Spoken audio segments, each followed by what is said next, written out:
as well as any significant estimates, any implementation of new standards, as well as if we encountered any difficulties, any material audit adjustments, and if there were any internal control related matters, we would communicate them there, as well as in an internal control letter to you.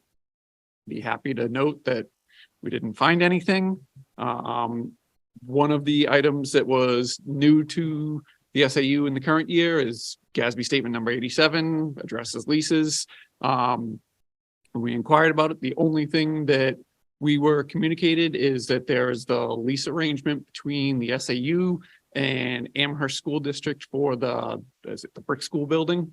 And as part of it, we evaluated it in aspects of materiality, and with the exchange of, I can't remember if it was $1 for an annual basis or $1 for the lease of the term.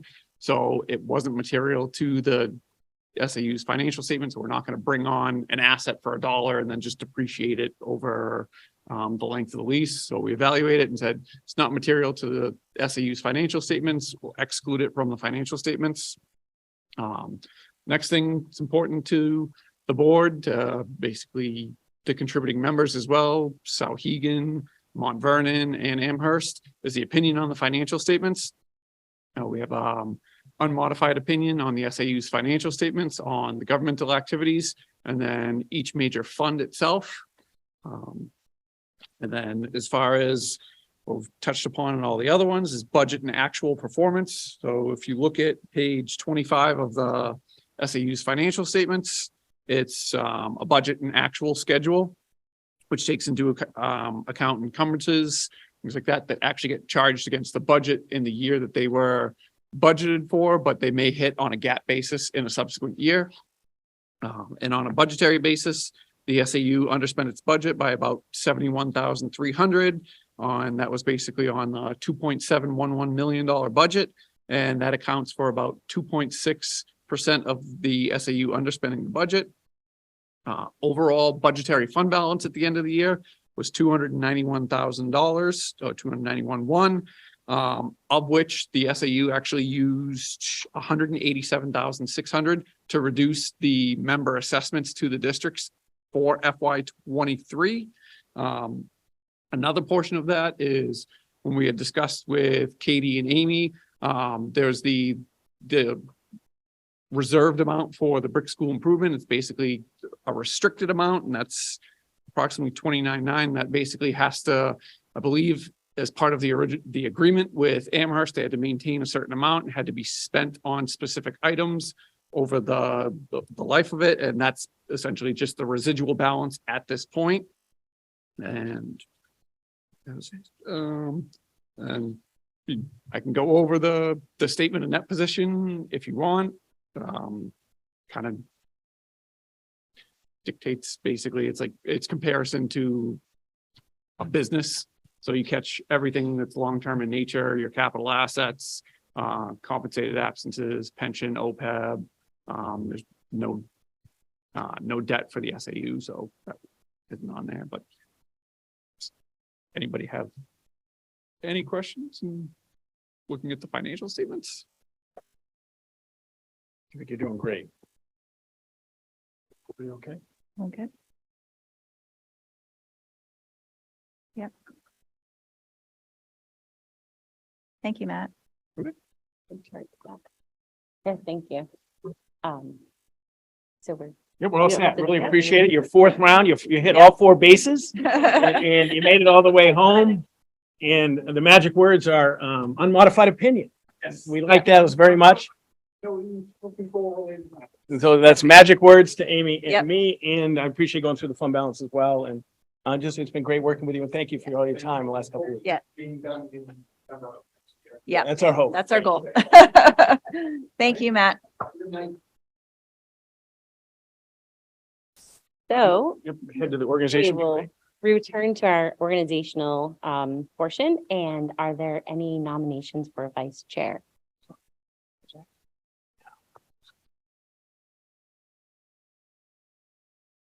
I'll make a nomination of Shannon Gascoigne. I'll second. And Shannon, would you be willing to accept that nomination?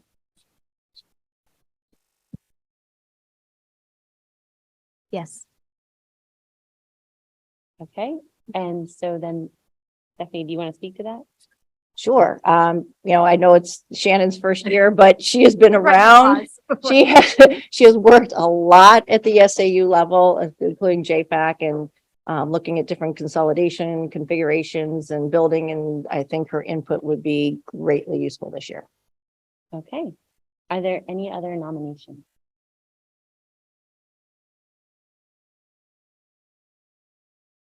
Any discussion? All right, all in favor of Shannon Gascoigne as vice chair? Say aye. Any opposed or abstaining?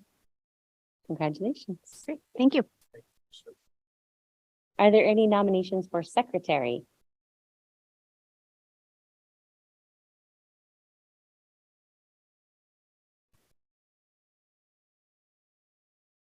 I'll nominate Victoria Parisi.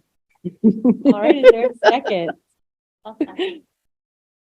I am willing to serve in that role again this year. All right, thank you. But You could speak. sure, I know Victoria's done it before. She did a great job and I think she's an asset to the group. Any other nominations? All right, all those in favor of Victoria Parisi for secretary? Any opposed or abstaining? Congratulations. So moving along to the budget committee, we're looking for 2 people who would be willing to serve on the budget committee. Okay, so Steph. Is there a second who would be willing to serve? All right, we'll slow down. So SAU Budget Committee, Steph and Tom. Perfect. Love it. Yeah, I was trying to remember if it, are we representing? Yeah, and I think one for each board, right? We were just missing a maternity rep. Okay, so we don't have to do, No, so, for the SAU budget committee, it's one per board, and at the Amherst meeting, Tom was already nominated. Oh. At the Keegan meeting, Stephanie was already nominated. so now we Tom just Vernon need, Didn't do their nominations yet, so they can either wait till their meeting That'll be to fine. do that nomination. Yeah, we'll wait. Thank you. We haven't done it yet, so.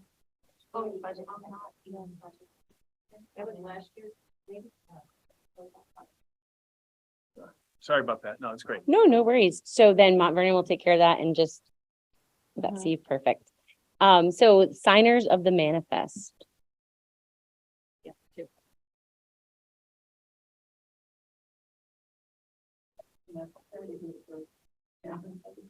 Okay, so Terry, I'll do it again. I've done it the past few years. okay, so manifest, Terry and Steph.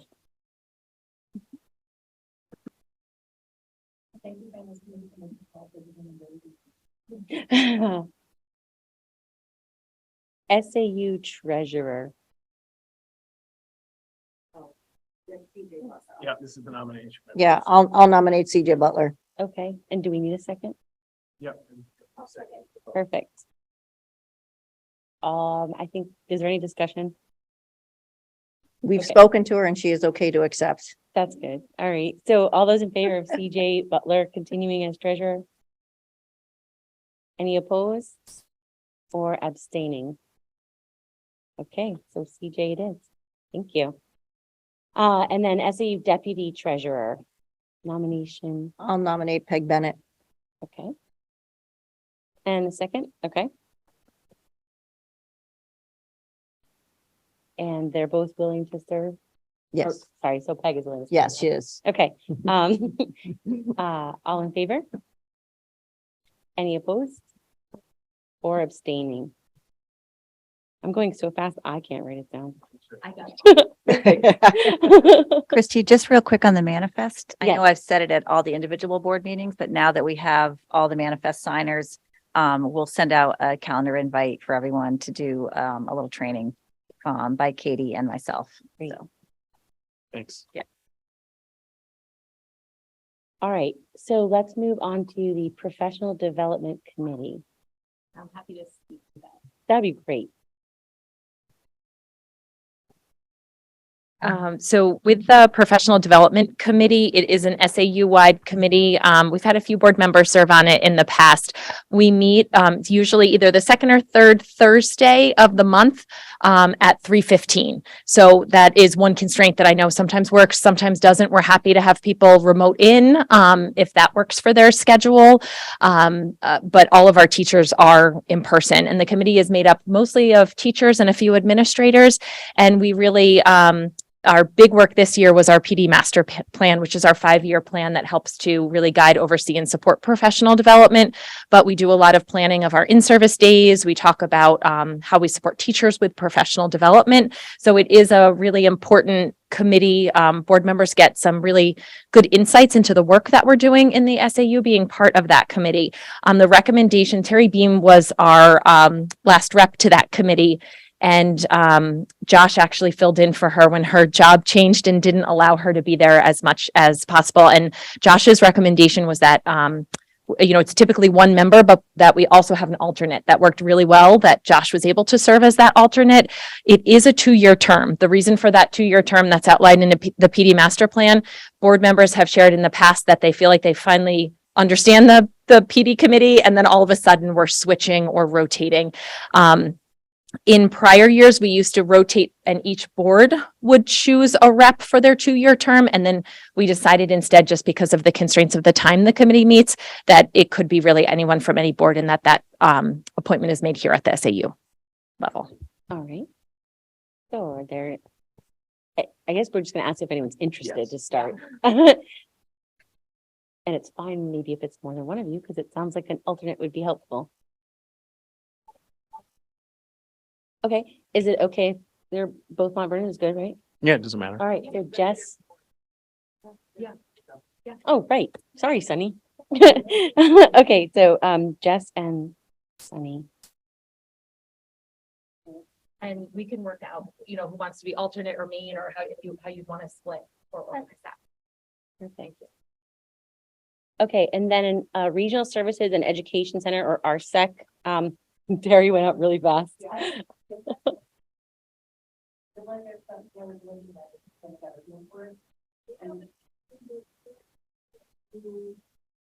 Different board members, there's been all 3 board things, have like 2 and 1 falls off each time. We were trying to I figure figured that that out. out before, and Sarah was not. Who's up? No, we couldn't, we're not sure going back.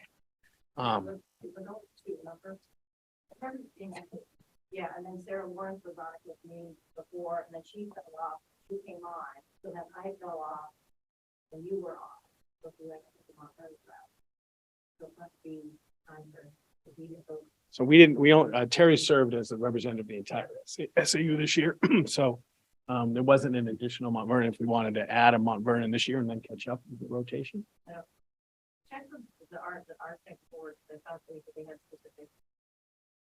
There, in the review of the bylaws, they just said that it was an SAU rep. I didn't look anything more specific. Right. And honestly, they're looking at ways to expand boards, because they're having members of the team and some one. Right, because they can't get everyone inside. And so we're looking at to expand in eligibility for the board, yeah.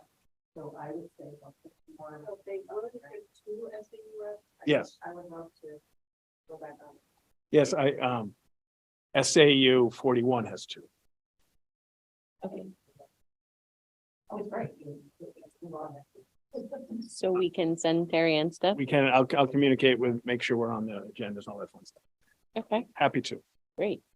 Thank you Um, both. Thank you. Thank you. I think it's just volunteers. It's volunteer, yeah. Okay. And the last one here is the Brick School Maintenance and Improvement Committee. Can I just say one thing about? Absolutely. Some of this was done at individual board meetings, so I just wanted to share what we have. The Brick School Maintenance and Improvement Committee is 2 Amherst board reps, 1 Mount Vernon rep, and 1 Sauhegan rep. The reason for the 2 Amherst is because the Amherst School District owns the brick school building. We have Terry Beam that was already chosen at the Amherst board meeting as one of the Amherst reps. We still have a space for another Amherst rep. And then Christy and Sunny were both chosen at the Sauhegan, and I'm not sure who would be primary and if there's an alternate for that. And then we don't have a Mount Vernon rep yet. They haven't chosen at their individual meeting, so I'm not sure if we want to do that here or if we want to finalize at individual meetings. For Sauhegan, Sunny, do you want to be the main and I'll be alternate if that's a needed thing? Okay, so that will fix your, Okay, thank you. and then Amherst, do you have another person you want to send? I can take it. I can go ahead and be that other Okay. person. And then you all want to wait for your meeting? Perfect. Yeah, yeah. Thank you. Okay.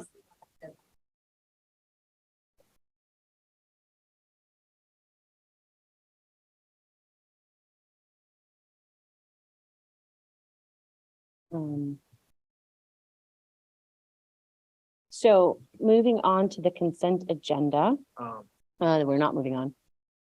So there was a spot for public input, Oh, right, we skipped over that. and we have a person on Zoom but I need to put in the little restrictions, so if you give me a second. And I will do that.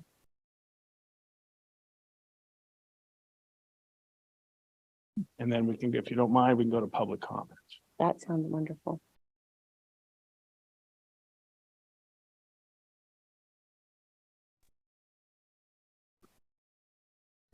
And so, would you like me to promote Miss Marilyn Gibson as panelist? Yeah, is she interested in commenting? Her hand is up. Okay, I'm gonna say yes. all right. So Marilyn, we promoted you and you should be coming over as a panelist. We would like you to make sure your camera's on, please, and just state where you're from and who you are, all that fun stuff.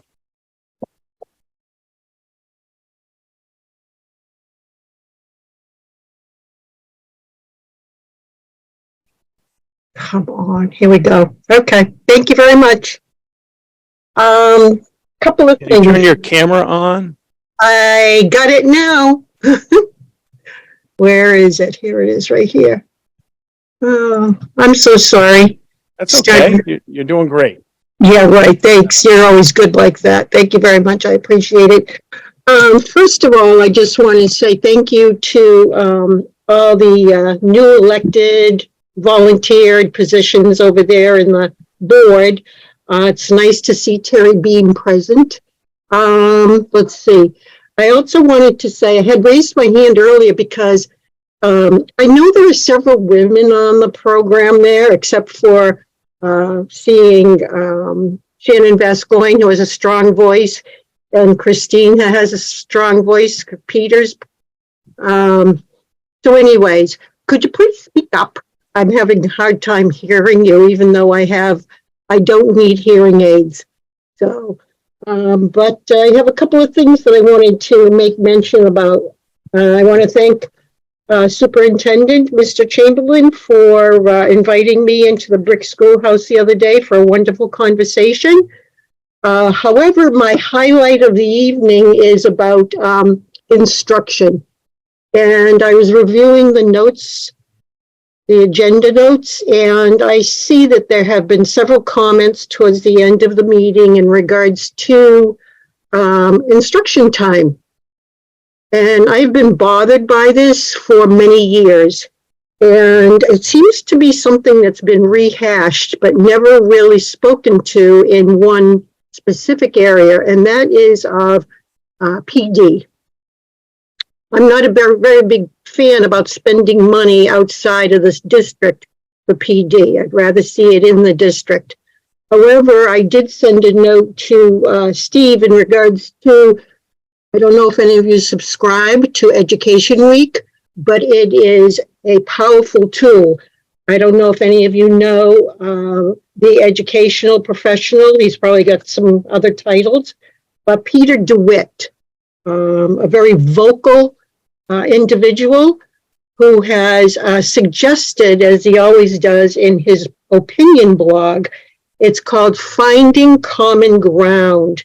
And one aspect of that has been embracing the power of video use in teacher evaluations. My previous district used video. It's nothing to be afraid of. I was very cautious. I wasn't, let's say, on the firing line right at the beginning, but I read more and more about it. And our instruction time is obviously limited, so why not use it to its best? And by videotaping your presentations to the kids with a cohort that you feel comfortable with. Just 1 minute, Ms. Gibson. Gee, thanks. You would have to tell me that. So anyways, I am recommending that everybody on the board refer to Education Week and the opinion blog by Peter DeWitt under Finding Common Ground. And again, it's called Embracing the Power of Video Use in Teacher Evaluations. So why struggle with instruction time when you have a tool to help you to be a better teacher? That's it. Okay, thank you so much. Thank you for the time. I appreciate it. And congratulations to the newbies. Thank you. Check to make sure. No one else's hand is up. So sorry about that. Oh, no, thank you. All right, so now we'll move to consent agenda? Perfect. Okay, That's perfect. shall we go down them, and just make sure we're all good with leaving them in? Unanticipated revenue. Treasurer's report. The budget transfer request. Enrollment update. The NESDEC enrollment I projection. have a question about the enrollment. Okay, let's just pull that then. How about the NESDEC enrollment projection? Number 6, the draft minutes from 10/27. The draft minutes from November 3rd. Draft minutes from March 6th. Or the facilities update. Okay, let's go back to number 4.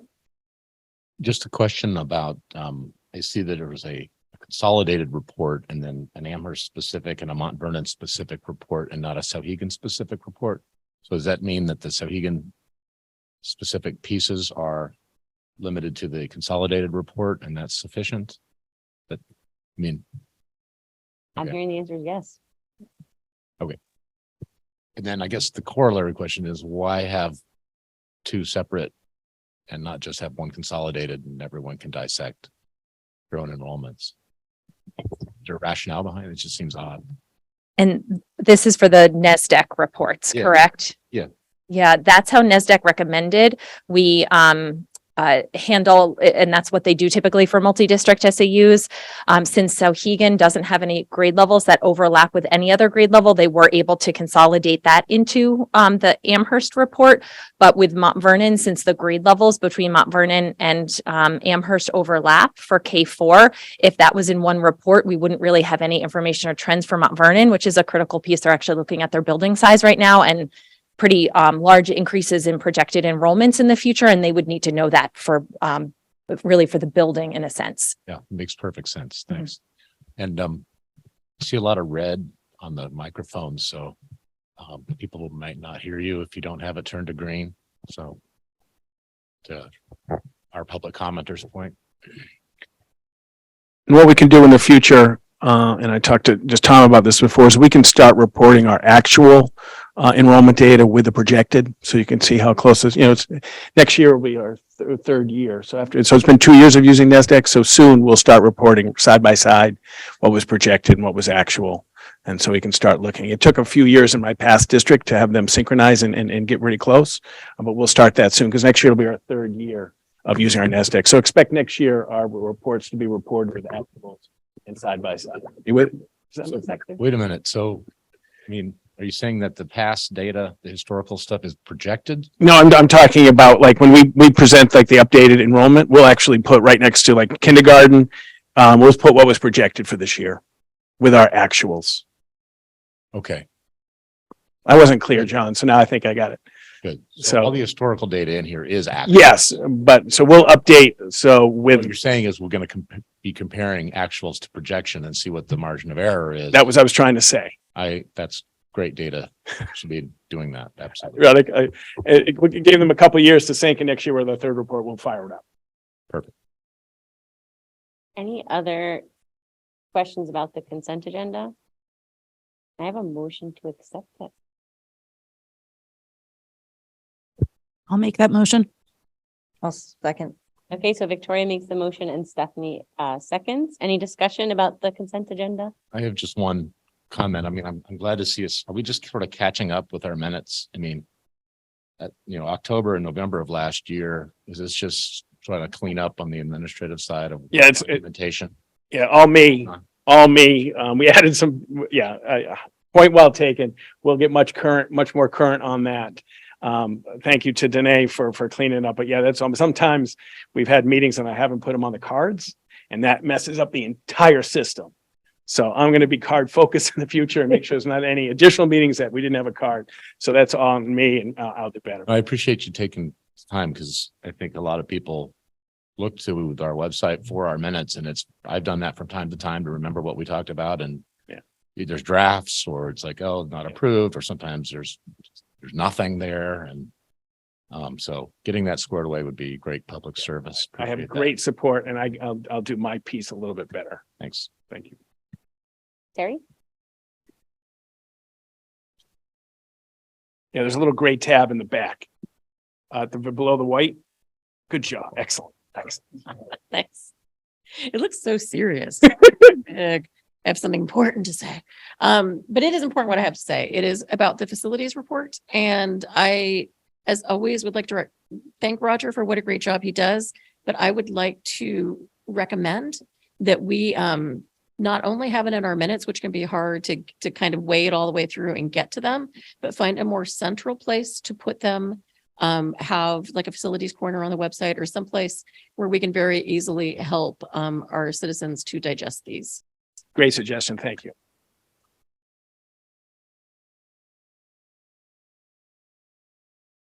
Any further discussion? Okay, all in favor of accepting the consent agenda? Say aye. Opposed? And any abstentions? Shannon is abstaining. So moving on to board chair updates. Is there a board update from Mount Vernon tonight? All right.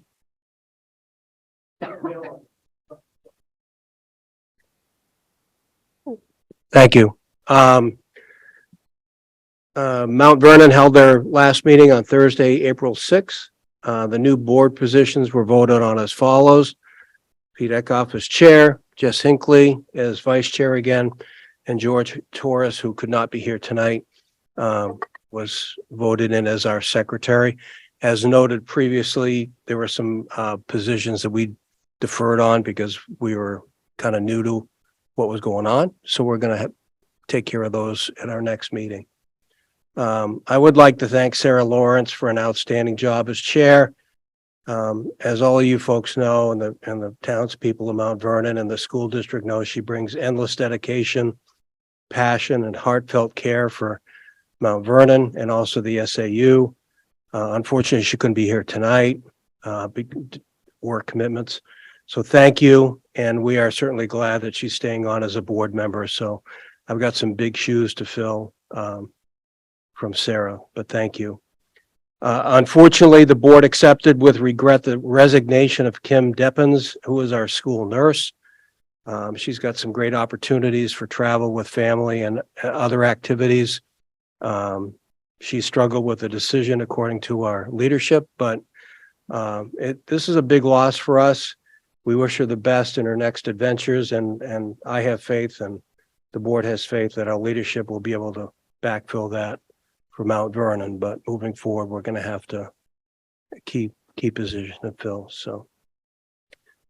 Also, we regretfully announced the resignation of Kristen Clark effective the day after the May Mount Vernon meeting. And Kristen, I'll kind of throw it to you if you want to add any texture to your departure, but Kristen's been a great asset for us up on the hill, as people like to say, and also here at the SAU, but she's got great opportunities too. I'm not leaving lightly, so I'm grateful for the amount of learning that everyone allowed me in this opportunity, and I'm very positive that we'll find someone amazing to take over the position for the next year in Mount Vernon. But I'm moving out of the country, so like it's not moving for any old reason. There's no reason I would leave Mount Vernon except for something like pretty cool, not a great opportunity for the family. So otherwise, you would not be able to pull me out of my home in that town. So. But I'm thankful for everyone's patience while I learned this new position over the last couple of years. Thank you so much for everything you've done. Just on activity update, we had a visiting author, Vivian Kirkfield in March. That was a big success. And that's being followed up on Monday, May 1st by a visit from author Gordon Corman, who I understand is a very famous author that a lot of young boys tend to lean towards as far as his content and his writing style. So excited to have him in on the 1st of May. Our teacher groups had a math night for parents and the public. It was well attended and they had a lot of fun. I did not attend, but yet another incarnation of how to do math. So, and everybody had a good time for that. We also had a presentation, our second grade teachers, Kim Tai and Shakay. I got to look at this because I'm going to butcher it. The Digian. Sorry, Shakay. But anyway, they did a wonderful presentation. They kind of had a 7 to 10 day window of, I won't call it free time, but academic time. And they decided to combine the classes together. And kind of threw it to the group of kids together to write, coordinate, create the actual costumes and stuff for a play. And the thing that I found interesting was that both Kim and Shakay said that they kind of stood back and let the kids run with it, and they did a great job. And we actually saw, I don't know, a 3 to 5 minute video on the play being enacted. Piece of it. So that was really cool. So anyway, they did a wonderful job. And we have that every month. We get a different perspective into one of the different grade levels. And it's kind of a snapshot as to what's going on in our school, which is kind of cool to bring everybody up to date. So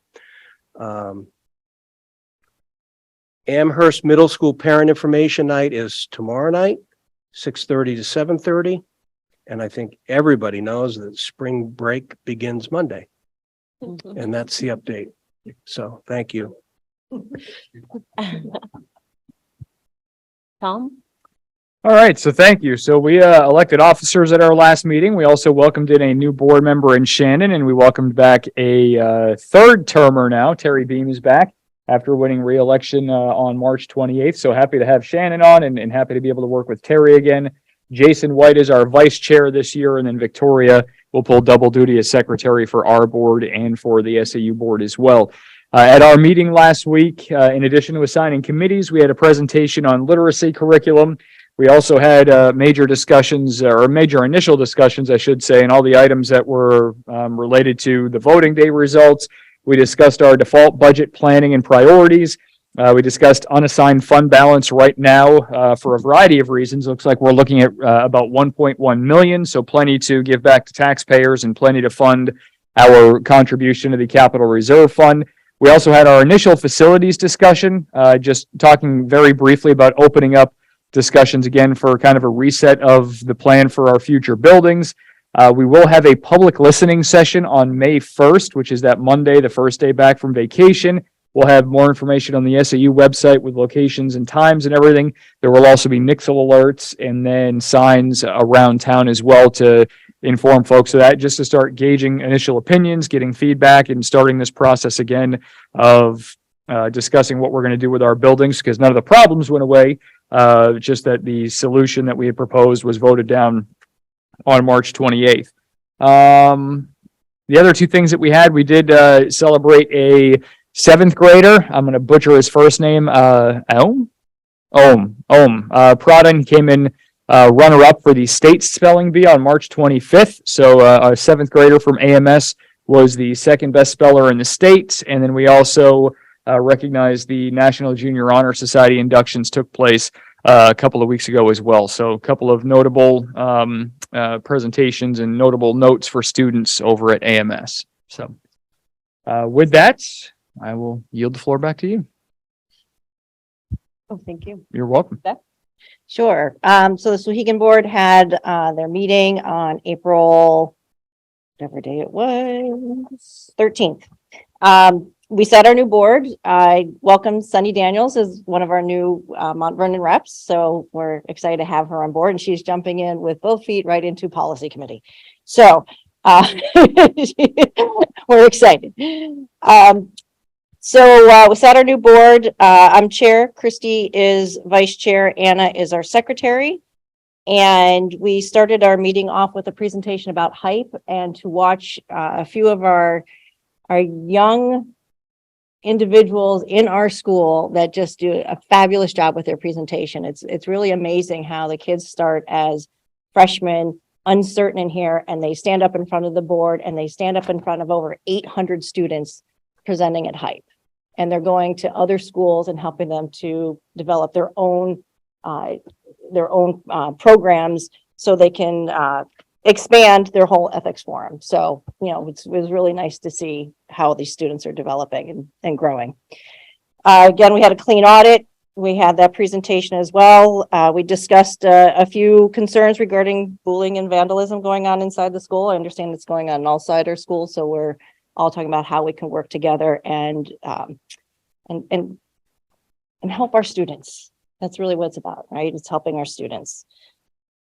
Our community council gave a presentation. They recently passed a proposal about attendance and trying to make sure that the students all understand that coming to community council is important and participating. There are so many things going on after school that it's really hard for the students to focus. So it's another little incentive to get them to come. There's also another community council proposal going through, and it has to do with the senior project. And it's cataloging and archiving all of the past minutes and proposals. So they're all searchable, and it's amazing how many of the same proposals have showed up over the years that showed up again, even this year. That's like the third time in the school's history that they show up. So it's going to be nice to see that getting done. What else happened? We had, we're working on a principal search committee. We're having a meeting tonight after this one, so we're going to be here a little late, but we're getting close to announcing our final candidate to bring forward. So we're excited about that. We're going to have a staff breakfast for our staff in May during Staff Appreciation Week. And just a couple things going on. Jazz Night, May 5th here. Everyone come attend. It's fabulous to see our music department. Going into end of the year, we've just had our New Hampshire, our NHS induction last night.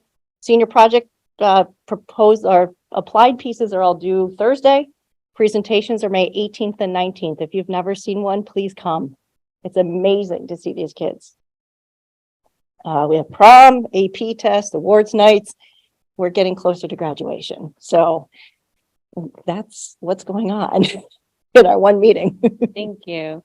And now we'll hear from the interim superintendent. Sure. I submitted the report and happy to answer any questions. Just always incredibly privileged and humbled by the opportunity to be your interim superintendent, to work with the people that I do in the buildings in the SAU office and everywhere. And as I get back into the video biz, I just wanted to this community, the Mount Vernon community and Amherst community has provided me with such grace at times when things haven't gone so well, whether it was a snow day call or a late, or even just following through on some stuff, because this place is interesting to get your hands around. But both communities have accepted sometimes some struggling things with such grace, and I just am very grateful for this year. I'm very fortunate that most of where I am now, I can do because I love to learn. To be completely honest and frank, I've learned more about some things that I would have rather not learned about this year. But it all goes into the file cabinet, it all goes in, and working with great people around this room table and the SAU staff and the buildings makes it all worthwhile. It's amazing that we're mid-April. And one of the things that make sure everyone understands at this point, we are developing next year while we're closing this year. It's a very, very busy, hectic time. I'll talk with individual boards about a hiring process. Because to be completely frank, we can't wait for the next meeting. Because of the competition for teachers is extra. I interviewed a candidate through Zoom from a Western state that has 4 offers. And this is and 4 offers within 10 miles of us. And so I'll be putting that through, but that's just the example of where we are right now in this business. So I'll be working with the boards to shorten the time and make sure all the information is, but with a confirmation later that's been done in the past in the summer. But we're trying to support the building, support the HR office. People have said, are you looking for, I love this work. I love this work. I love working with the people. I love trying to solve problems and help people all day. So whether I'm sitting next to Mike or here, I'm grateful. I'm very grateful for the last 2 years, but specifically this year to get back in this seat and work with great people trying to do great things for great kids. So thank you. Happy to answer any questions.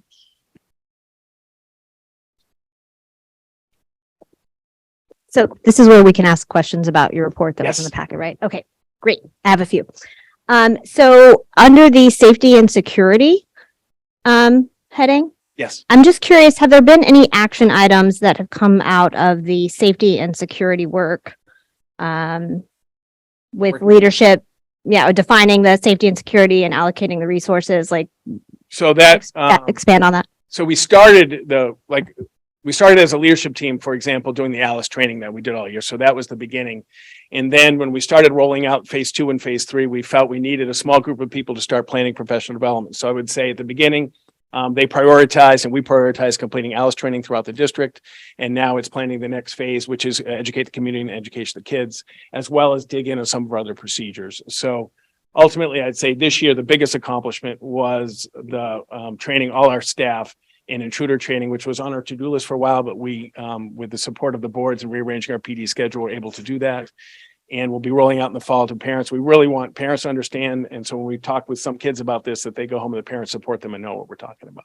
Okay, great. That was my next question was, I feel there's definitely a valid concern in the community that, we have all these things in place, and sharing with parents what those processes and procedures are, especially when your kid comes home and tells you about a drill or something, you're kind of like, oh, whoa. So I read here that all of the faculty and staff have completed the professional development for the intruder training and some substitutes. So can you tell me a little bit more about the plan to do substitute training so that it's all substitutes? Sure. So we invited every subject. We were worried about but we were going to overcrowd the room. Sure. So we did, I think anyone who subbed more than 10 days that we invited, and we did. So then we'll have to do Alice training for new staff, and we'll pick up new substitutes as we do. So that'll be ongoing. But we thought we got our most prevalent substitutes, and we still made the trainer and staff ratio as good as we could.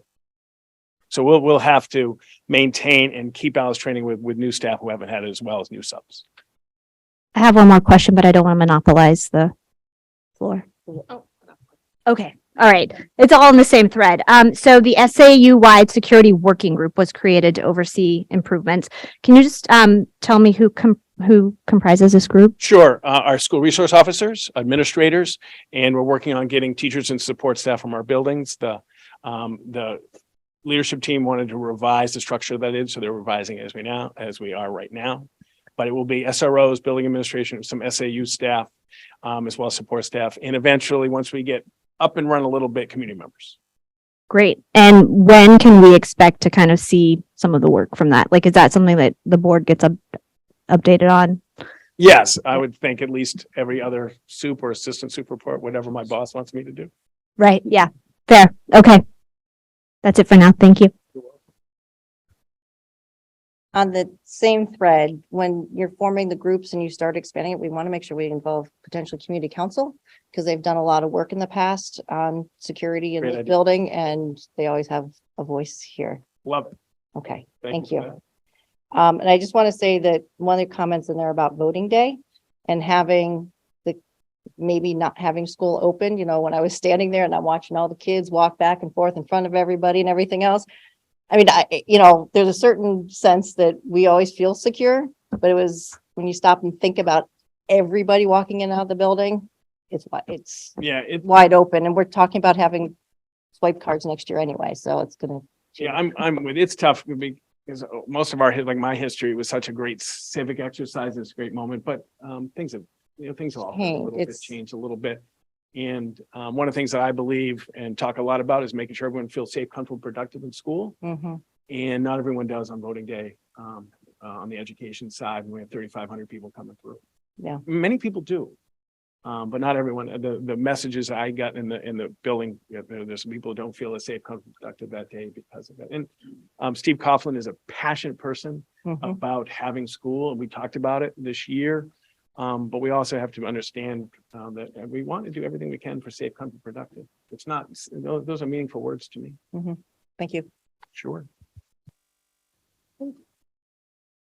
I just wanted to thank you for really talking with your staff and getting the SAU website few more tweaks in there, We're getting there. especially on that landing page, which are great to see. I know it's something that I think we brought up at this meeting. So it's nice to see, it's nice to see the forward progression and exactly what we've asked. So thank you. No, thank you. And I'll convey that to Brian and his group.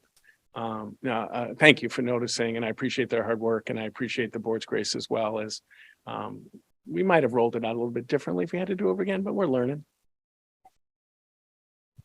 It's a continual process. Yes. Learning is. Absolutely. Any other questions for Mr. Chamberlain? Okay. John. Wow. I'm so shocked right now. I don't know what to tell you.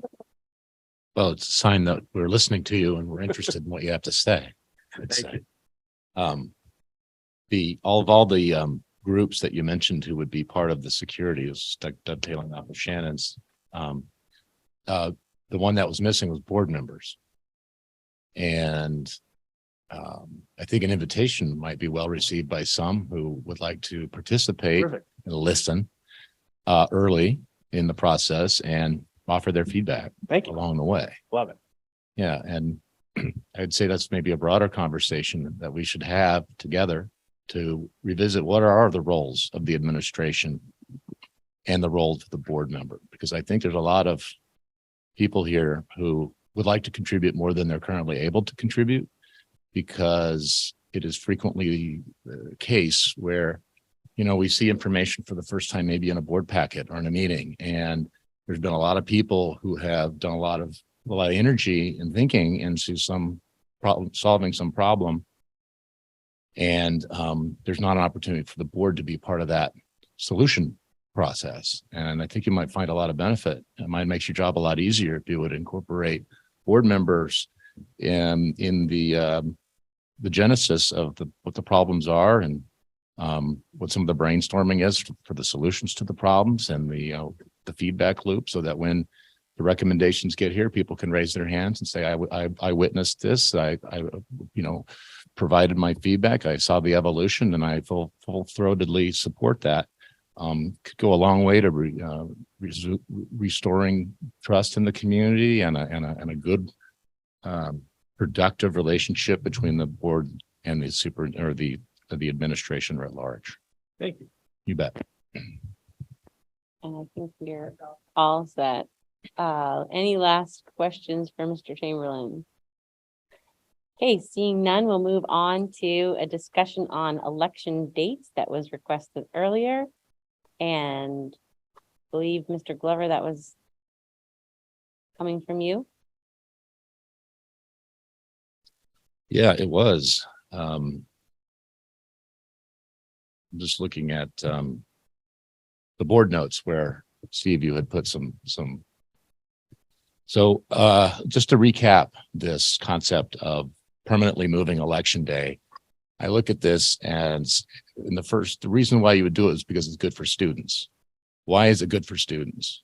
You have to ask yourself, when do we receive our draft budget? We receive that at the end of September or early October. What does that tell you what the building leaders and the administration is doing in late August and beginning of September? Is that they're preparing their budget. What's happening at that same time? School is opening. So they're like mentally conflicted in the first instance. They're not fully focused on opening school. They're actually thinking about what they need to open up school the next year. So I think it'd be better for students if the budget process was delayed.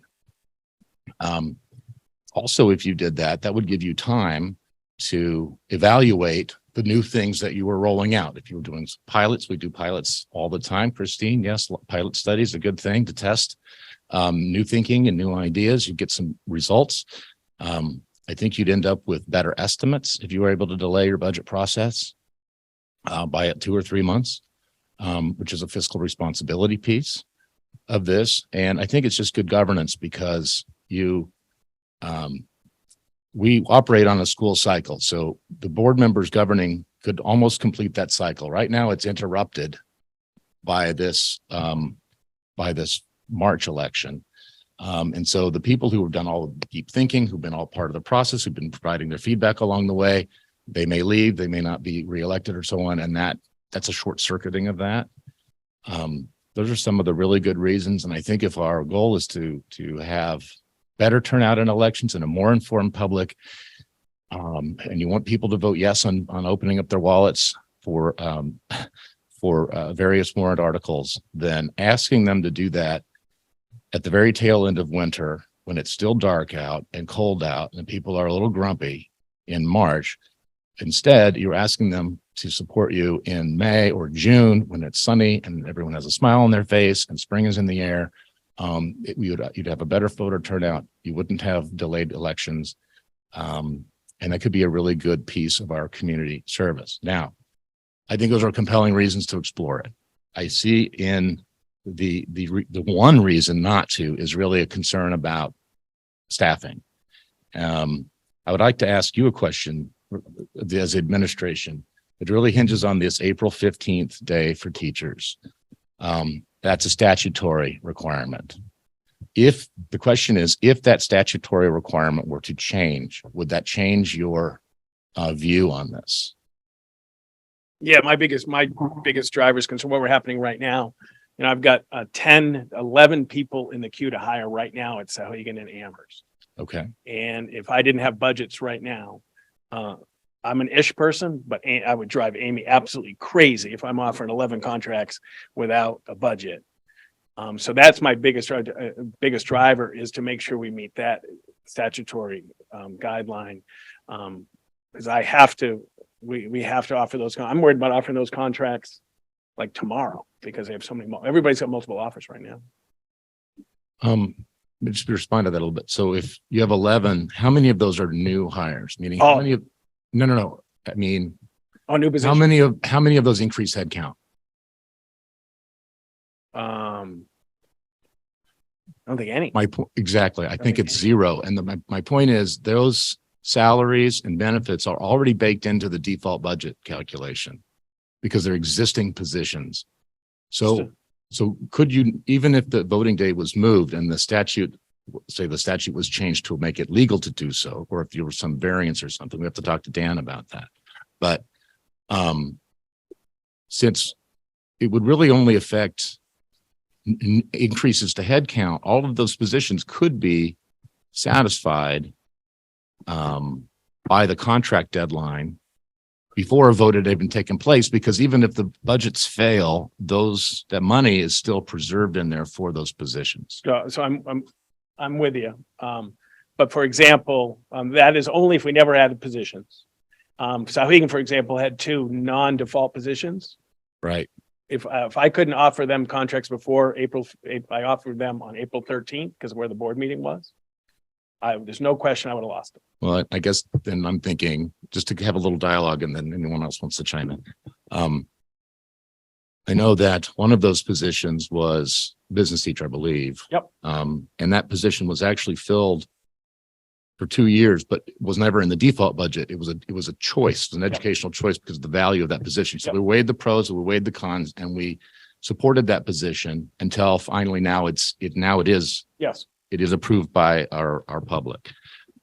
So there's a choice. We're not usually not going to be the case. We're going to hire 10 new people, adding headcount. So True.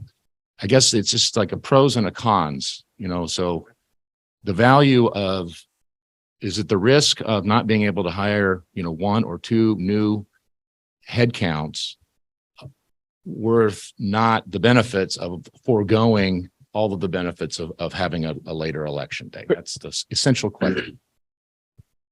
So I think it's potentially more complicated than that a little bit though, because if you're in a very, very competitive, and we know we're in a very, very competitive hiring situation right now. And I don't know, I look at like the schools that were in default last year, especially the ones that not so much the default budget, but the contracts. If I don't know if a contract's passed, I'm not taking a position in that school. I mean, you can't tell me even what I'm going to be making because we don't even have a contract. So I think that gets very complicated. I think it's an interesting point that a little later would also take care of some other things, but I don't see that changing unless the RSA changes and everyone else starts doing it differently. Because otherwise, I think we lose the ability to hire. The other thing is, and my other big point would be, if this was ever to happen, I think we'd want Mount Vernon itself, the town, and the town of Amherst on board, because we can't have, we have low enough turnout for some of these elections. We cannot have 2 separate days that people are coming out and voting for the town stuff and then coming back and voting for the school stuff. I think that's just going to have the overall impact of having even a lower turnout for both instead of accommodating. What I think I'm hearing you say is it would be better if we had, we want to increase more participation and more information and more involvement, but I think it's going to actually have the opposite effect if the towns themselves aren't making the change as well. And I think you're going to also see folks that come out in March and vote. If they don't like the result of the election, they're either not going to come out in June, or they're going to come out and say, our taxes are already going up too much because of the town election. And it's increasing the likelihood that things will get voted down, no matter how well thought out they are. If things pass that you don't like in March, then, you're not going to give somebody else a bite at the apple that you don't want them to touch. Amy, can you remind us, so when you have filings in January that we do now for, was it the revenue funds, the MS reports and things that you have to do? Are those based off of voting dates and moving? Like, you remember that there's, like we have to propose what our budgets are and you have to put in was it revenue? And you have to file. Are those due in January no matter what? Yeah, are those due in January no matter what? So those are due at Or is it based on the date of our voting and you work? deliberative. Yeah. So if that's, I don't know if there's any flexibility or if those deadlines are hard. In stone, Yeah, I think it is based on on deliver, because then you work it, the dates backwards. Okay. Well, she's looking that up. Could I just provide some clarity? This was never meant to be an independent school system only thing. If there was traction and interest at this level, then that would give confidence to the people to go knock on the boards of selectmen door and say, hey, let's do this together. Okay. So that was never the idea, was to have 2 separate election days ever. I think it would be a unified town effort in the governing bodies of all 5 of them to make this choice. So, that was the motivation there, just to be clear on that. And I did talk to Steve Coughlin about this a while ago, maybe like 2 years ago, maybe. And it is certainly possible to do this. It's not like a pie in the sky, like, oh, we have to go. I mean, this April 15th date, I was pushing back on it because the vast majority of our turnover, retirements and replacements and people resigning and so on and so forth is going to be protected no matter what. It's just going to be the occasional new addition. So that should hopefully minimize the anxiety that administration, what quite rightly would face if they had to wait till election just to hire back the people who left. Yeah, so the default and the MS-26 just have to be posted for the deliberative. session. Yeah, so it's a draft at the public hearing and then a posting at the deliberative. I was gonna say, the other problem you run into is, I mean, there's problems with almost any time, right? Because the one good thing about March is school's in session, not April vacation, it's not February vacation. It's kind of this in-between time. I mean, if you're talking about May and June, then we're talking about like, while we're doing all the end of year things that are happening, while we're getting ready for graduation, while we're doing senior projects, while all that stuff is happening, we've got to be doing deliberatives with everybody, townwide deliberatives, and getting ready for voting. And I think, and I don't have a better solution. I'm not saying, I'm not saying I have a better solution necessarily, but May and June seem very problematic. And then college graduations, those are May, so people might be traveling out of town for that. You just had a lot of people gone during those time periods. Then you hit July and August, which is everybody's vacation time period, and then you hit September, which obviously is way too late because now we're into the next fiscal year, but it's the start of the school year. So I think it's problematic. I appreciate the thought, but I think it's problematic. And Ms. Greasy. So there's a couple of things that, same idea. I appreciate the idea behind it. Anna had mentioned the CBAs, and without having a CBA passed in a district for a teacher who's coming in on an earlier step, it can drastically change the trajectory of their first 5 to 10 years in the profession. So I'd have some concern about that. The other piece is that the administration and the teachers have already been doing so much work leading up to that August, September, October type of date that you're mentioning, that by the time we all are working on the budgets, the teachers and the administrators have worked on it a lot over the summer when the students aren't in school. And if we were to push it too far, then it's actually taking those, the teachers who are in front of the students and taking their time during the school year.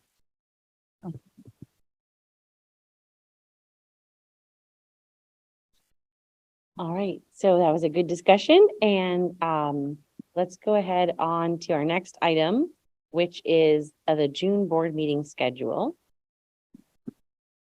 Sure. So I think I touched on this recently. I remember last year it was back to back to back to back, and it was an extraordinary evening.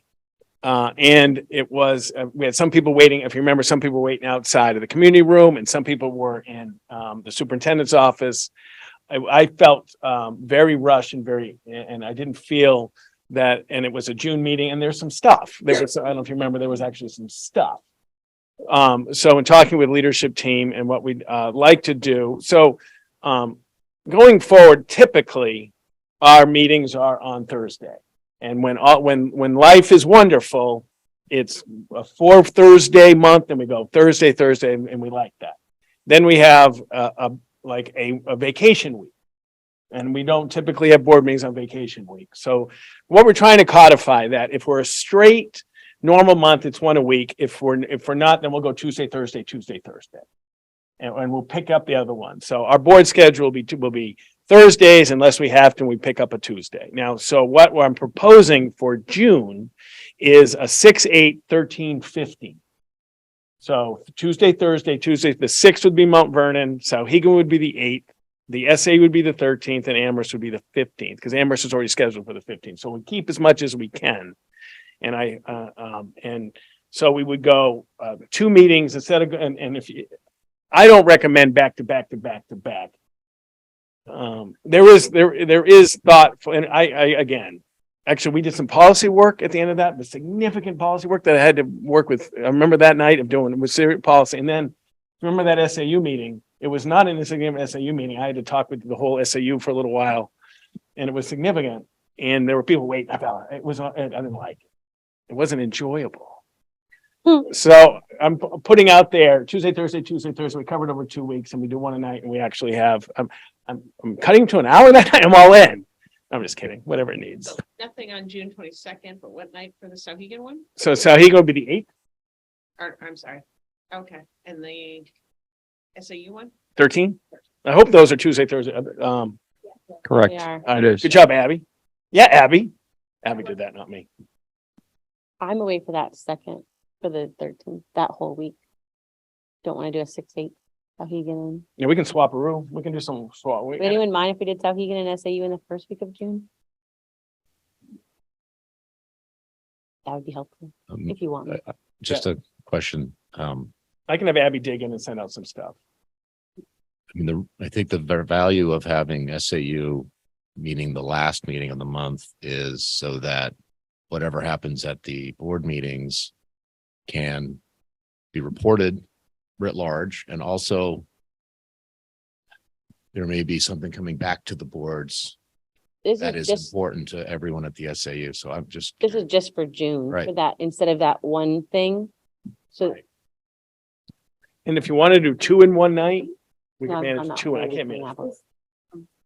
I just want to mention that maybe we could avoid the last day of school for the Amherst district for the SAU meeting and the Amherst school district. What is that day? This is the 8th. and then the other question is, I guess this may be a business office question. You know, the later in the month that we can have that, I say last meeting of the fiscal year, the better. I mean, in terms of knowing what projects may be doable or not doable. So I guess the question is that schedule early in the month allow sufficient time to make those decisions? It We feel does. pretty good about it. We're going to have some proposals in the May meetings, the if, and then we'll solidify. We feel pretty good about it. And we can go back to the drawing board. Absolutely. And we can, we can go 2. I couldn't manage 4, but we can go like we've done 2 a few times back to back. I think when you stack meetings, though, you're just putting artificial timelines on things, and that's not good for it, especially at that time of year where you're looking at unassigned fund balance and any potential default planning that still needs to be done. I mean, I think if anything, you do 13, 15, 20, 22 if you wanted to. I know it pushes it a week past the end of school, but it makes it easier for you guys and for administrators who have a lot of other events. The other thing is, do we need an SAU meeting that month? If we're going to meet in May, do we even need one that month? We may not, because I'm trying to wrap up some things in that May meeting Yeah. that I wrapped up last year in the June meeting. Because, and we don't meet in July typically for these boards too. So to have a further time constricted June meeting makes it an even longer window before we meet in August. Great feedback. So if Steve Chamberlain and we all decide that we don't need an SAU meeting, is anyone opposed to not having one? Hold on a second. We have to have an SAU meeting to fix the salaries of the SAU employees. This is a statutory requirement. In June? That's what I said. I was going to do that in May.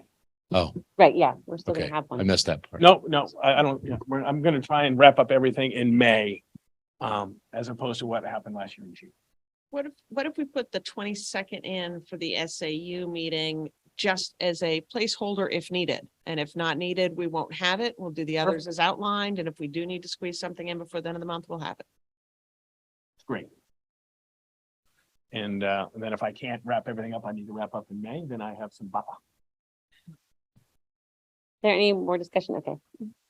I just have a question. What meeting do we do the evaluation for the superintendent? Doesn't that happen this time of year, or am I mistaken? Not many people evaluate interim guy, just so you know. Right, but we should build it into our process and our calendar. Like, I'm just asking the question. I believe that typically happens in October because we talked about this a couple of years ago where it's a stupid system. It's been on the job for 3 months and you're going to evaluate them and then not determine a raise until the 9-month window. So the whole calendar should be blown up for that. We can look at that. I wish I had a job review after 3 months. It'd be greght. Kidding me? We talked it. I could have been. Okay, thanks. But we'll map that out in the year. Like, that's important. It is very important.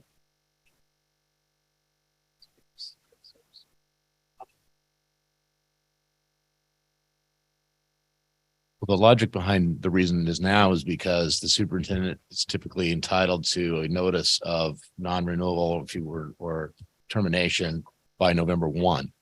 So the idea was have that done prior to that date.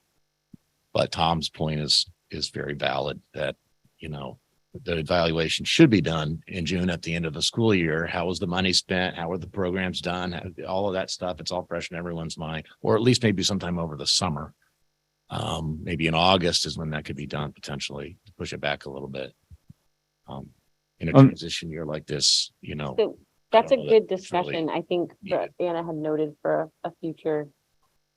Yeah, so we can revisit that in another format, other than the June board meeting schedule. The next thing, is there any more discussion about June board meetings? Okay, and then the next item is the staffing. Sure, just to continue the rotation, I've talked about staffing at all the individual boards for the building. Now it's the SAU, just a couple of things. In the SAU staff, there isn't anyone who works on the SAU has the protection of the right of due process under the statute as teachers. So everyone who works in the SAU office have the protection of their position, not through a due process right, but to an individual service contract and benefit contract. And so, but as committed to the SAU Advisory Finance Budget Committee, SAU Budget Committee, this year when I had a chance to speak with them, I will commit to them and to this board that all the SAU employees will have written evaluations, meetings, pre-meetings, meetings, and review of evaluations all done this year, which has been great for me, and it's been an enjoyable process. And then we do have some non-public tonight just to talk about individual pieces that are coming to the end of their contract. So a reminder that unlike building principals who have the right of due process, it's only the length of contract that supports SAU staff and their security in the position.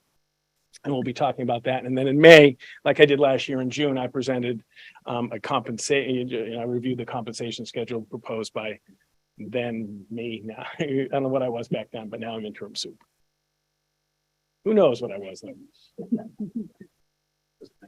Right. So it's just a heads up, and we'll talk very briefly in non-public. There's two individuals that I'll be talking with. That's it. Okay, thank you. And now we're going to move to district composting, which I believe is Mr. Vayu.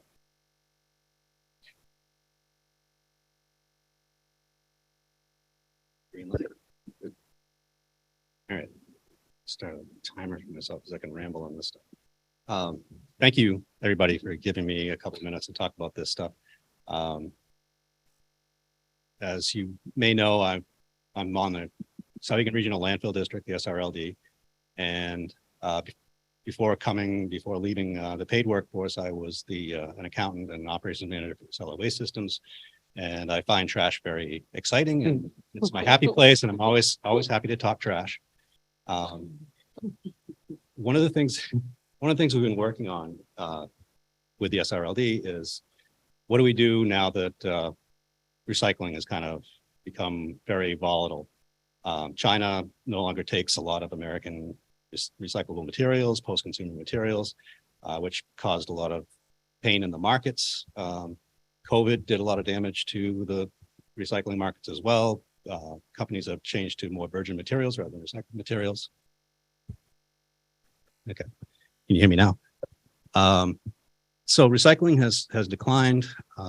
So we're looking for other ways to divert waste out of the normal waste stream. One of the reasons it's become a big priority is that the number of landfills, number of incinerators is declining, and the amount of trash is increasing. So capacity for disposing of waste in the normal ways is dropping. As a result, some of the incinerators that we go to in Concord, there can be long wait times, which the cost is transferred back to us.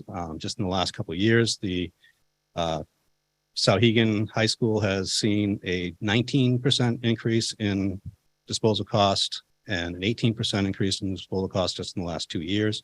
That's on top of the increase in the pricing for transportation costs. So it's very expensive to get rid of regular, what's called municipal solid waste. So it's, just on a financial basis, it's important to look at this stuff. From an environmental standpoint, it's important because food waste, when it's put in a landfill, becomes methane when it decomposes, and methane is a very strong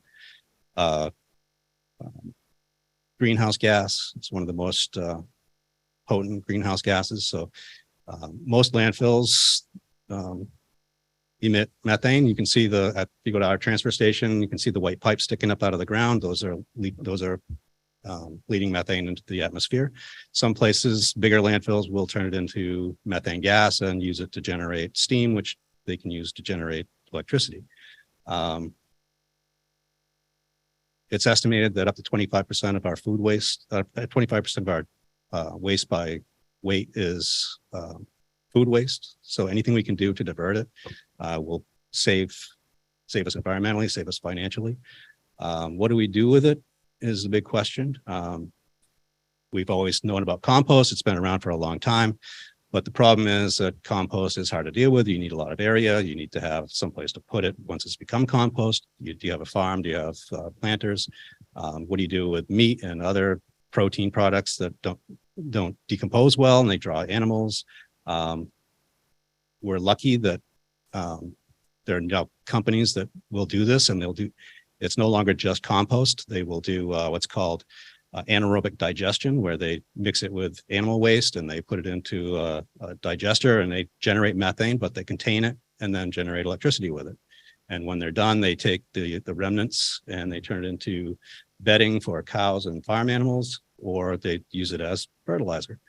So it's a very comprehensive process, and it's a growing process. There are several companies around that offer this service.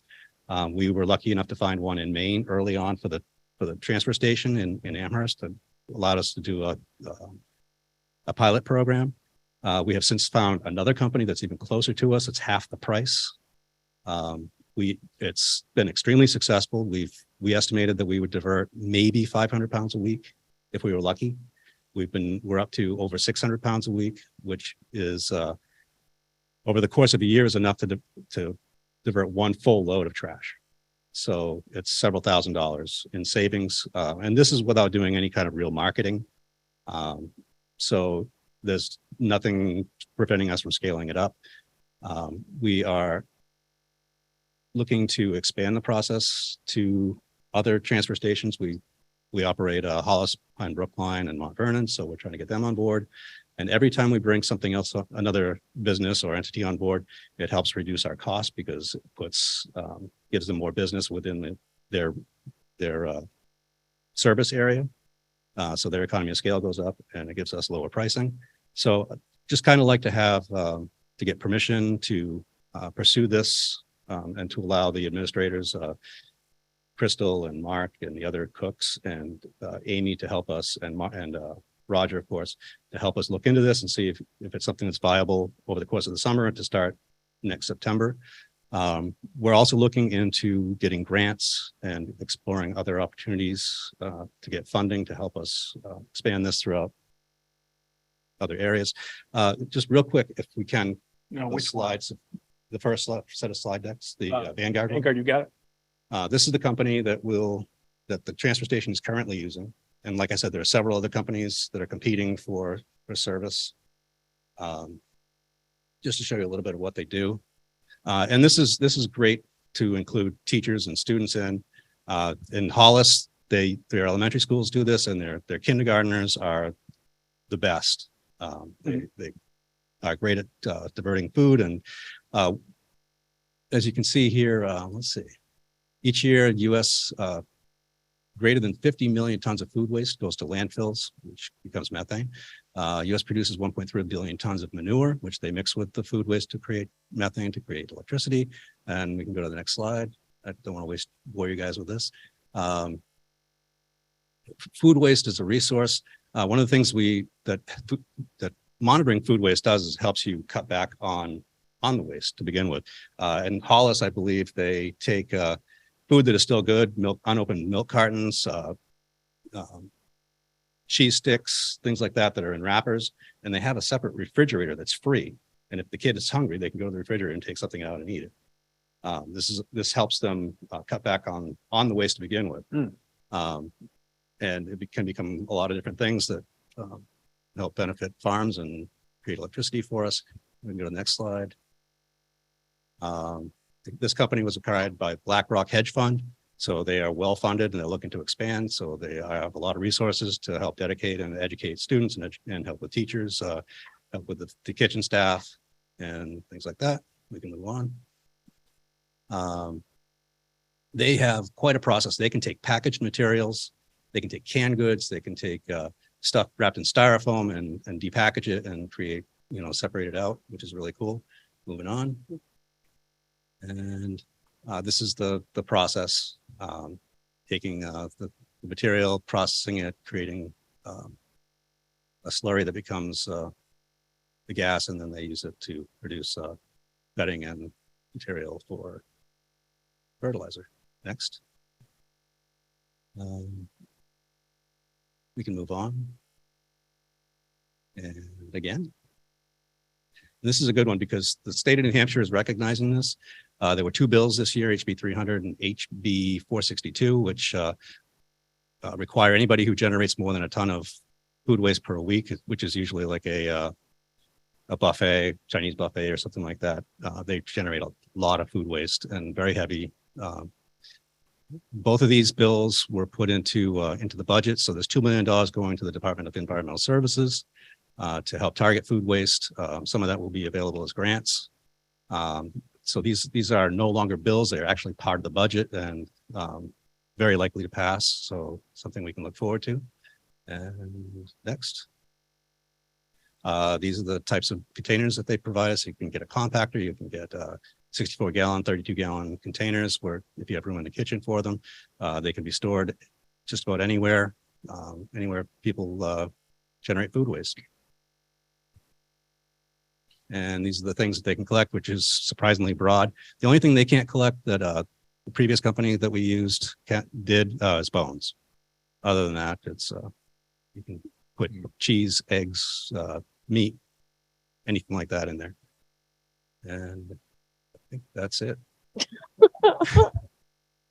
And just to talk for a couple of seconds is Paul Karpowicz, who was responsible for this. He called me last year and was like, I got getting these grants for Hollis. Are you guys interested? And he gave me a lot of information, a lot of resources, and he's kind of led us to this point. And he's going to talk about some of the grants that he's been working on and some of the things that we can do in the schools. Gray underneath. There you go. Nope. Oh, you turned it back off. There you go. Hello. Got it. Here we go. Okay, great. So thank you all. Welcome all. I'm 18-year Amherst resident. My son Alex graduated 2 years ago from here and played for Bocat's football team. And as you may know, we won the state championships. And so we're very grateful for what you guys have done. So I have been in high tech for about 25 years and got into this whole area about a couple of years ago about sustainable transitions. Started working with Dan a little over a year ago. And there are many things you can really talk about, conversion to renewable energy, et cetera, and the Inflation Reduction Act, we all know about that. But this is really an interesting area, right? New Hampshire, as Dan alluded to, is not the best in terms of waste. 45% of our waste comes from out of state, which is crazy. And the oversight of all of our landfills, so 270 sites, transfer stations, landfills, recycling centers, we have one person overseeing that. So there's a real impetus to get behind something like this. And as Dan alluded to, I got a grant, gave it to the Hollis schools back in October, and they've done a terrific job. And so if you want to proceed with the slides, I'll show you real quick. We'll skip this. And actually, this is a presentation I gave to the Amherst Public Library about 2 months ago. And we had about 100 people attend. And I basically what I said is, look, we're kind of on the left-hand side of the scale. We're recognize waste as a problem. And then you look at places like Rhode Island, Massachusetts, and they're sort of in the middle with policy mandates in place. And then you look at places like Sweden, landfills are banned. They turn waste, all their waste into energy, which is phenomenal. And go ahead to the next slide. So we talked about Vanguard. I'm going to click on this for a while. And so these are just some numbers, right? So 90 right now, the town of Amherst is paying $92 a ton in tipping fees. So it's 5 cents a pound. And by going through Vanguard, we're actually paying the same. And over time, that number is going to go down. You guys, SAU 38 and 41 pay $142 a ton. So that's 7 cents a pound. So by just going to Vanguard and and diverting some of that food waste, you're gonna start to save money. Go next slide, please. Oh, you should be able to click. So this is a real quick in Hollis Elementary. We got a grant, we set these guys up. And it's quite amazing. These are kindergarten kids through third grade. And this is actually where the most waste happens in elementary school. And in about 2.5, 3 weeks, the teacher there got the kids really engaged. Go to the next slide, please. And they do basically not only chaperone themselves, but they have things called, they have people called rangers. They actually divert the food waste, and it's gone extremely well to the point where, go ahead to the next slide. This is a tracker from Tara Happy, who's a third grade teacher there. And she actually tracks this stuff, which is pretty phenomenal. And I do not suggest teachers do this, but it gives you an idea. She is diverting right now about 6,980 pounds. And this is just for 336 kids. And the goal is to get up to about 8,000 pounds or 4 tons. Go to the next slide. In Amherst, they started the project after Eric Slosick, the DPW director, went to Hollis, saw what the kids were doing. He said, we got to do this. Got with Dan. We started this back in February 2nd. Go to the next slide. And as you can see, we've gone to up to 720 pounds a week, which is phenomenal. Go to the next slide. Keep going. And I'm not going to get into the minutia, but these are just sort of some numbers.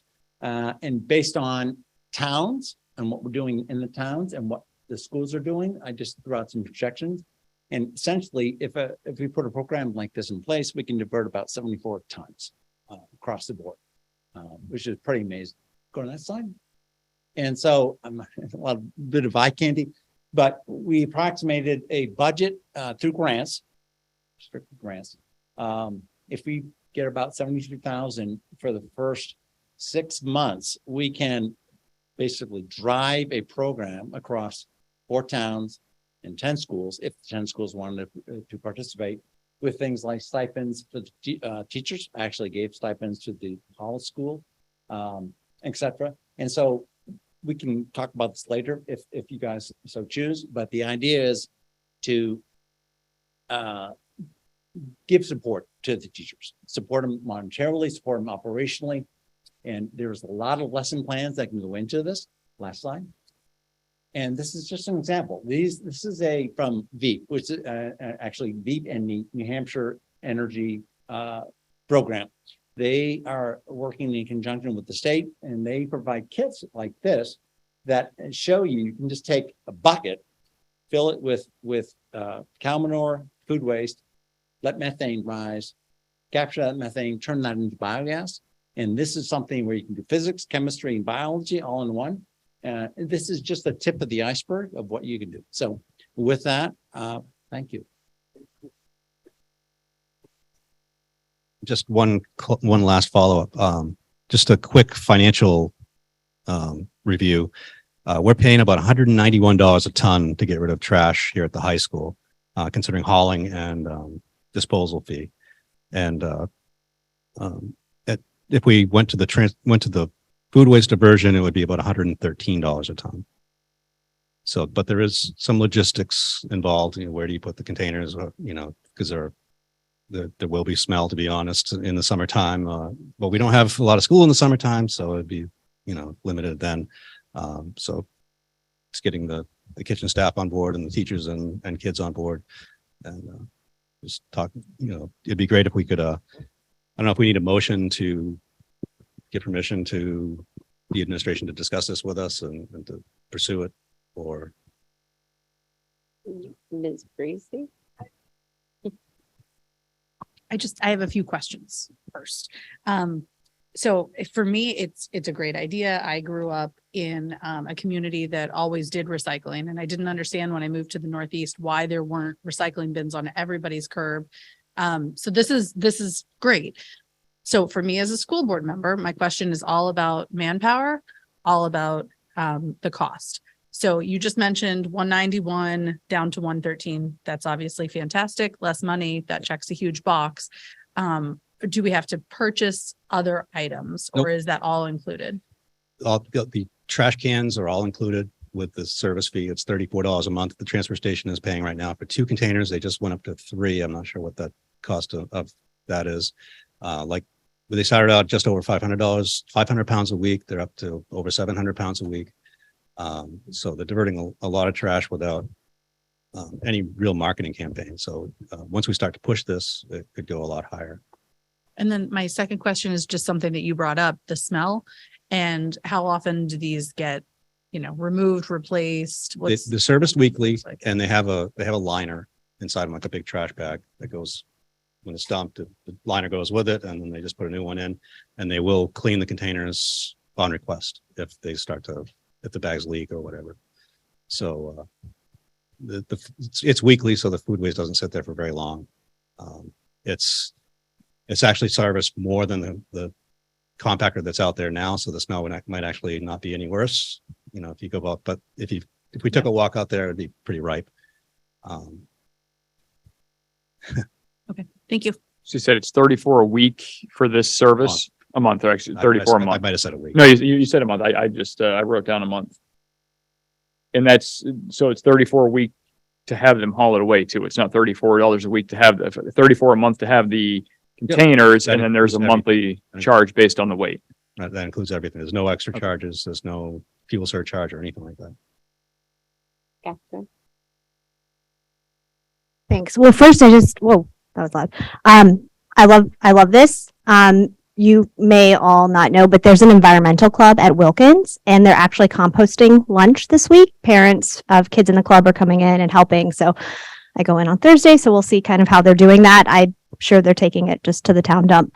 So this is exciting. I think it plays well with the middle school ecology school. That's a completely sustainable facility. So the kids are hearing that there. So I see opportunities for our students there. My question is 2 things. So is Vanguard exclusively the only company that we're talking about right now, or that's just example that the transfer station is using, but okay. There are other companies. There's another company called Mr. Fox that provides a similar service. There's at least one other anaerobic digester, I believe. AgriCycle. That's and AgriCycle is out of Maine, but we used them at first at the transfer station, but the Vanguard came in at about half the price because they're closer. The transportation costs are a lot less.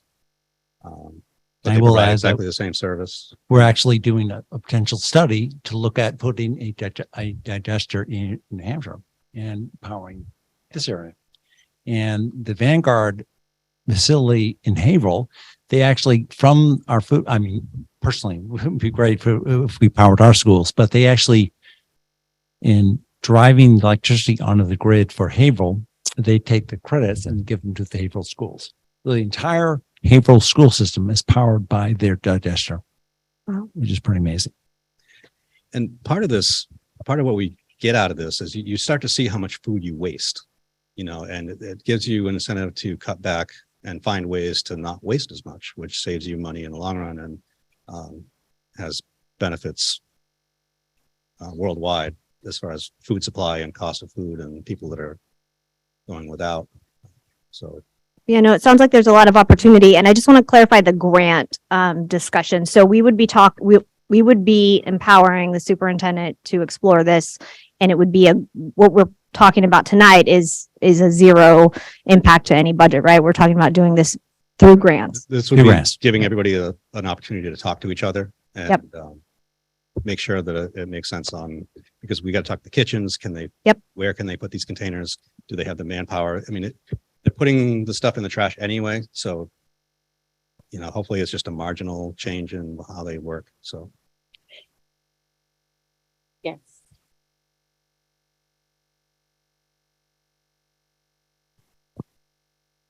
All right. So I was actually really excited to see it on the agenda tonight. And thank you for the work you've already done. My question would be if we could see what's going on at Hollis before the school year's over. I'm glad that we're talking about it right now so that we might have that opportunity, because we're always looking to benchmark against great things going on, right? And I think that there's another high school that maybe even at the high school level, there might be additional opportunities, because there was one high school in the state that they were looking to get as close to zero waste as they could. And they were finding some very creative ways to recycle. And so maybe we could look at maybe a combination, but this is a great first step of just the food waste and then going beyond that. And there is a recycling program here, I believe, but through another company that we appear to have 6 containers that it gets serviced monthly. So there's probably room to expand that program as well. I know that the high school still separates office paper, but there's really no collection element to it. It's just, so there are things we can do beyond this to help as well. So. And so you're welcome to come to Hollis. I can arrange a tour and you can check out the kids. See them in action. Yeah, absolutely. Absolutely. Yeah. Field trip, love field trip. And I'll just quickly add, we did actually some work with a global classroom with Helsingborg, Sweden. So we had the Swede kids, 6th graders, talk to the 6th graders in Hollis. And it was a very fruitful exercise. And they kind of compared how they dealt with food waste, what they're doing to convert everything to energy. It was quite interesting. So I think a lot of reciprocal things could be done in that regard. So. I was just gonna say, I love it. Thank you for coming. Thank you for proposing it. I think it's absolutely something we should be looking at. It's, I don't know, for all the good reasons. It's environmentally responsible. It's educational. It helps breed good citizens, which is what we want to do. And it saves money. The only thing I'm hoping is that I saw up there that paper was one of the things that they can also recycle. And I'd be curious, at least as you move forward or as you look into it, as you explore, if there's ways. I mean, I think about my favorite music festivals have been ones I go to where literally everything is food compostable. You've got this, the silverware and spoons you're using, the paper plates and the straws are all compostable. And I don't know if this particular program would take that kind of stuff, but if they would, I think we should be at least looking at that, particularly if there's a balance and cost savings that goes with it. I know that they will take napkins and other paper products like that go along with food waste. One thing we have to be careful of is like those compostable bags you can buy at the grocery store, the little gallon bags that you can use for your countertop. Those are treated with PFAS. So they're finding a contamination. Compost that you buy at Agway or at Home Depot is contaminated with PFAS because these bags leach it into the compost as they decompose and the PFAS stays forever. So good idea to be careful of what we put in there, even if it seems to be compostable now, it may turn out that it's really not in the long run. So. Okay, so it doesn't sound like the motion is needed, and that the SAC can. Yeah, we'll pick it up when we look at involving board members and others in some subcommittee work, and this is going to work as we parse it out among those people because it's a big project that will rely on a lot of people. But there's great enthusiasm here, and this is something there's a lot of reasons why this is something that's very important to us. So. Thank you. I appreciate the grace provided that, we dug in a little bit this year with a whole bunch of stuff, but now we'll meet in June and work on the summer and see what we can do. So thank you. Perfect. Just as a follow-up to this, we should probably stop making kids take food that they're not going to eat at the elementary school if we want to be concerned about food waste. It's like the revenue expenses side of the equation. We can't make a kid take cucumbers if we know they're just going to throw them away.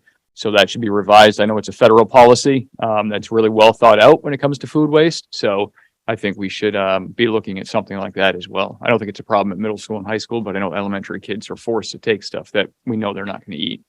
Yeah, it has to do with what counts as a meal, as a reimbursable meal. But it's time to look into it. Where I think we've evolved enough that we can take a look at some of those practices that are encouraging waste as opposed to use. I think in Hollis they have an opportunity for the kids. If they're not going to drink their milk, they can put it on a tray somewhere, and it'll be put in a refrigerator for free for someone who's thirsty, or a cheese stick that's in a plastic wrap that's unopened, and even an apple or a banana that you can, they can just take it off their tray and put it someplace discreetly. And but there's some reasonable advocacy we can do too, Tom. I agree with that's been going on for a long time, and just to count a reimbursable meal.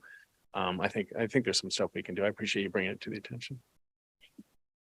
The next item that we have is the role of the SAU board and changes for the upcoming school year. This was, I think Mr. O'Keefe added this to the Trello board if he wants to, just, this is. There's been numerous conversations by members of this board here. To revisit the statutory required period of time for the SAU board. And I think there's an appetite to discuss that here this evening and discuss in terms of what we want to map out over the course of the next 12 months. And so I think it's just appropriate to open it up for discussion across everyone. The reason why most of the stuff happened at the SAU board was back in 2018 when we did the reconfiguration committee. For folks that are newer here, there's only 4 of us that are still members from that time. And because the board's turned over quite a bit, I think we lost focus in terms of the why of what we do, the way we do it. And I think it's either an opportunity for us to recommit or refocus in terms of what the purpose of this board is. So toss it back to you. And I will toss it to all of you. Should we do something in the summer? You know how we each have like a day, we meet with our individual boards and we talk about what are our goals? What are we going to do? Should we have a day or an afternoon where we do the same thing SAU wide, for the full SAU board where we look at that kind of in depth? Yeah, I have found, I've never had a 17-member board retreat, but I find I find that extremely valuable in the summer to have extended conversation about topics in that environment. So yes, I've never considered a 17 member, but I'm open. But as far as my experience and even the experience last summer, we had extensive conversation at Amherst and Sauhegan boards last summer, and I thought and the returns were pretty good about valuable impact.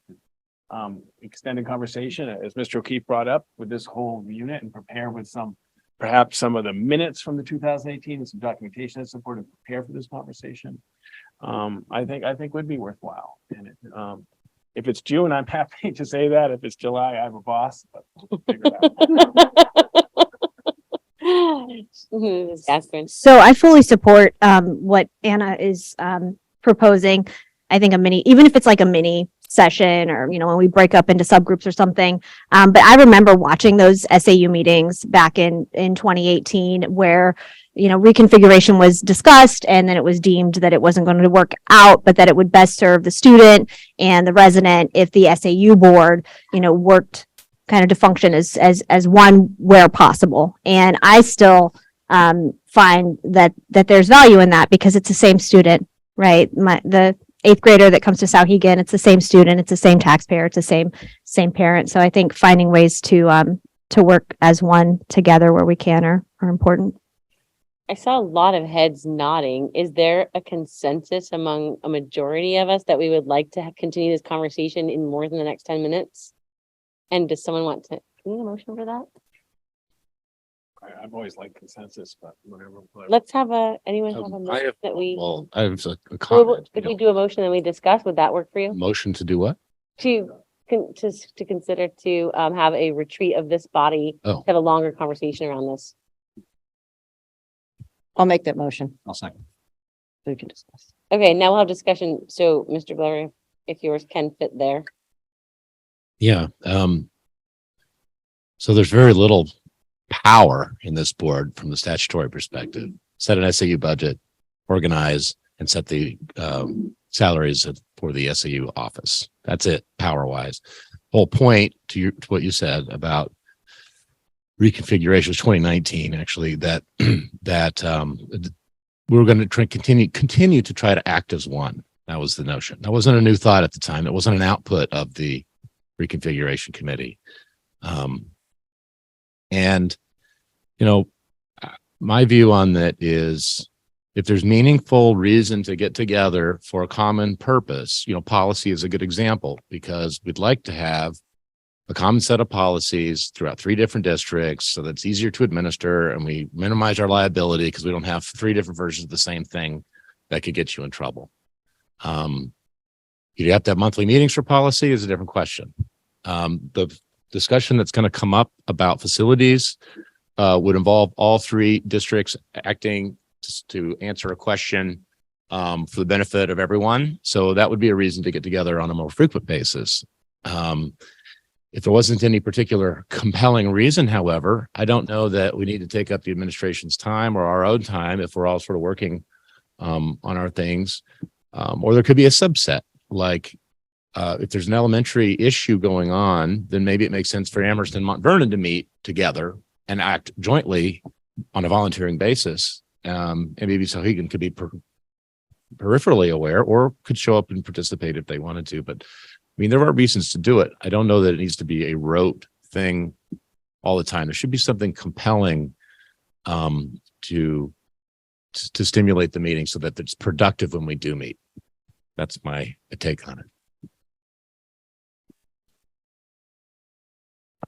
I support the idea of us spending more time on this and giving ourselves like an actual time that we devote to figuring this out. Cause I think it's layered, right? There's a lot of different pieces that we need to think about. And I'm not sure, on the agenda, we've got like 10 minutes and I don't know that that's enough to really unpack the history of it, the future of it, and where we see ourselves. So I support the motion that's on the table.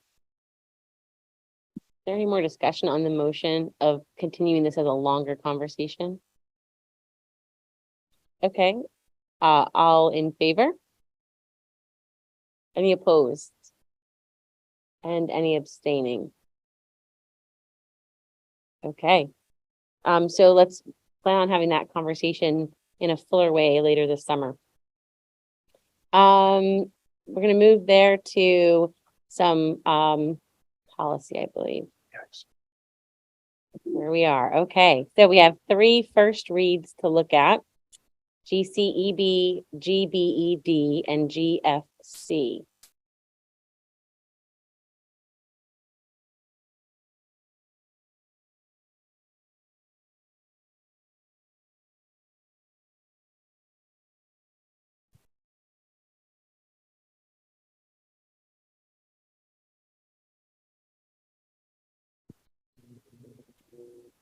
Scroll way down. Yes.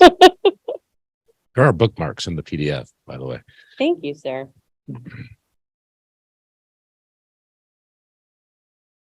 Christine, Yes. Oh, That's gonna be bad again. I could just, I believe, correct me if I'm wrong, but this one about tobacco use, this was just to broaden it to vaping devices and things. But otherwise, there's no substantive changes, just broadening the category of products that are considered applicable to this policy. Yes, that's correct. And we did use the School Boards Association sample to help us with that expansion. Yep. Looks like just the words device and e-liquid went in everywhere. Is there any more discussion on that first policy? Okay. Next one is sorry, guys. GCEB. GCEB. I was on the second page of the first one. Doing great. Administrative staff recruiting. Okay. Any comments, questions, concerns? This says for Amherst and Mount Vernon. Is that just for them only to be pushed through to them? 'Cause I thought it was already, yeah. Everyone good with that being a first read? Okay. Wow, you guys are great. Could I make a comment on that one? Just to share a perspective to Amherst and Mount Vernon as they consider this. The last sentence indicates that the superintendent or designee shall notify the board of the opening and the process. If you think that that means that board members will be involved in the process at the beginning, and if you want a more substantial role in designing who the administrative team, what the vision of that team should be, and look at the candidate pool and noodle on it and offer some feedback, you should make that clear. If that's what you want in the policy language. Because I fear that if it's not clear, you may find yourself in a process that you could be frustrated with, because I've been through that, and it's it's all just depends on how that's interpreted and how your fellow colleagues believe in that kind of thing. So is that why Sauhegan's not on this? Because your policy already exists and it's slightly different? Or I believe this is our policy. oh, it's just okay, gotcha. Okay. So we'll move on to GCF, professional staff hiring.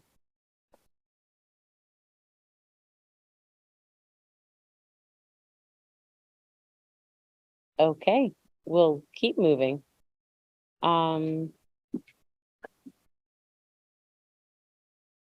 Sorry, and I think we're going on now to a discussion on facility planning. Yes. So this came up, just to take advantage of everybody in the same room and a timely process, and just to see if there is some traction or some desire to get together with some of the questions raised at the Sauhegan board meeting, and of course the Amherst board meeting, with significant reflection about their facility. So I'll just turn it over to those boards.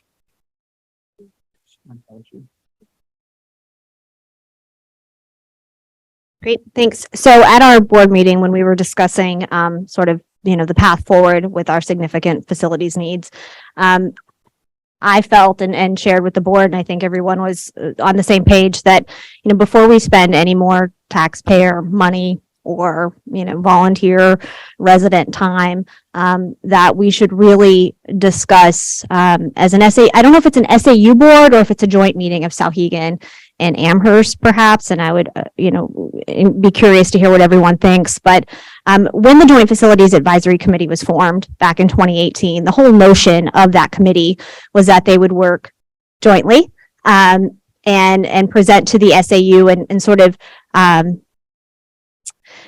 work towards a plan that was holistic for the whole district. And that was really the charter that was laid out, and that group was regularly updating the SAU board on things. And then somewhere along the way, things went off the rails a little bit. And I think this last election cycle, a few weeks before the vote, we had all kinds of mixed messages out in the community. And I just don't want to see that happen again. I think that we all were elected to these positions because we care greatly about our community, and we want to see, the best thing for students. So I would just like us to talk about things here first before we commission any other committees, because I think we need to be very clear in what we're asking those committees to do, and have consensus here before we move forward. So I hope that was clear. And if I left out anything from what I said at our meeting, jump in.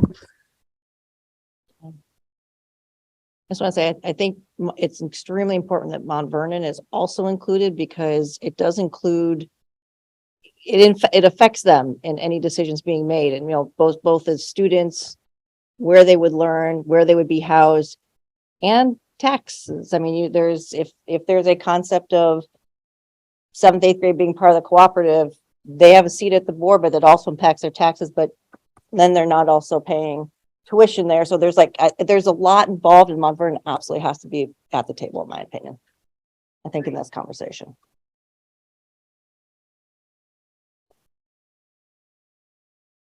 So I guess what I'm looking for, because for Amherst, it's very hard for us to really, we're behind the 8 ball here, right? We needed solutions years ago. So I know that we're all busy and that we've all committed to a lot of meetings and things, but I'm interested in calling a meeting specifically to discuss and really hash it out, making this our only agenda item of this body sooner rather than later. I guess that's what I'm putting forward, because we have impact fee money, the districts do, and I think how we spend that money needs to be coordinated among this group, and we need to all buy into it before we waste anyone else's time or money. So that's my pitch. Yeah. Gonna have a meeting.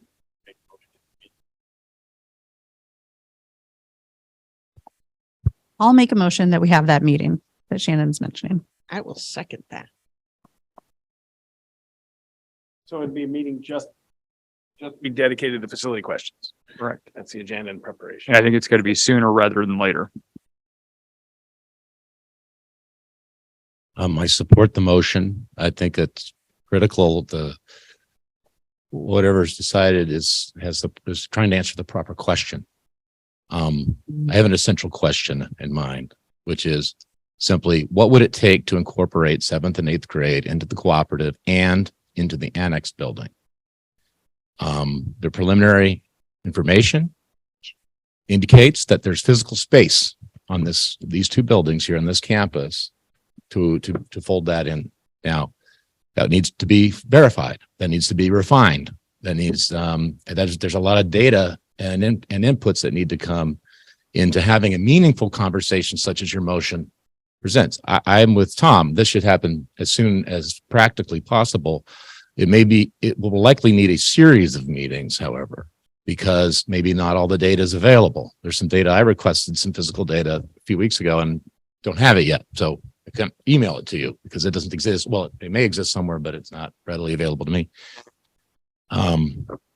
But if that's the question, then everyone's worries about what it may or may not do is an essential, critical part of the thinking of what's the solution to it. It's not in the first instance a reason to dismiss the question out of hand. Some people might say it's developmentally inappropriate, so therefore we can't do it, without backing up their conclusion with any evidence. And there's a whole line of concerns about how does it work with the labor? How does it work with the space? How does it work with the curriculum? How does it work with approvals from other governmental agencies? And on down the line. So it's a simple question, but the answer is maybe it's going to take a lot of work. I don't think it's going to cost a lot of money to get the answer, but it is going to take some time and some brains on it. Yep. For sure. Yeah, I agree. That would be one of many essential questions that I think we need to ask, because even in that, we're still not addressing all the problems that we have at Wilkins and at the middle school with the building. So I don't disagree with you that we need to just hash all of that out, because I understand that not everyone in this room feels that they had their questions satisfied. So I'm proposing we have this meeting sooner rather than later so we can do exactly that.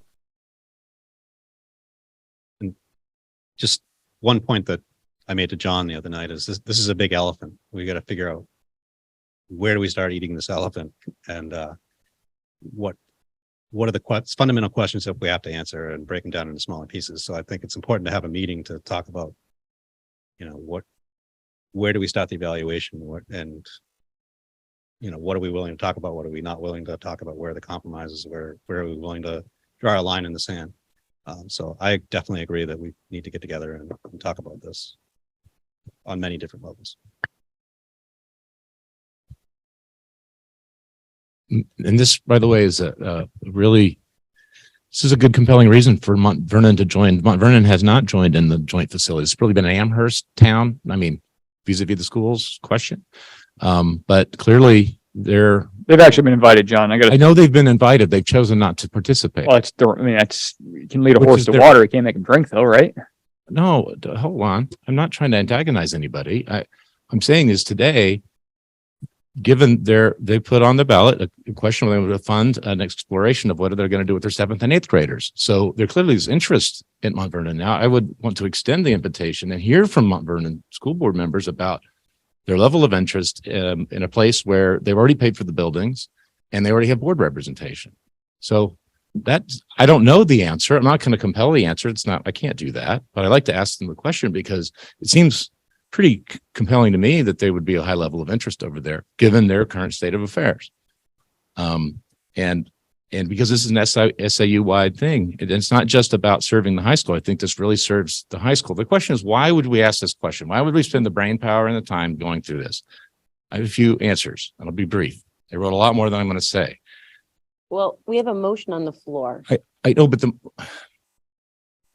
okay, what? And Shut if down the the motion- debate? Is this the point? No, if we the can- No, but I think that's, You're going to have a long. that's where we'll discuss it.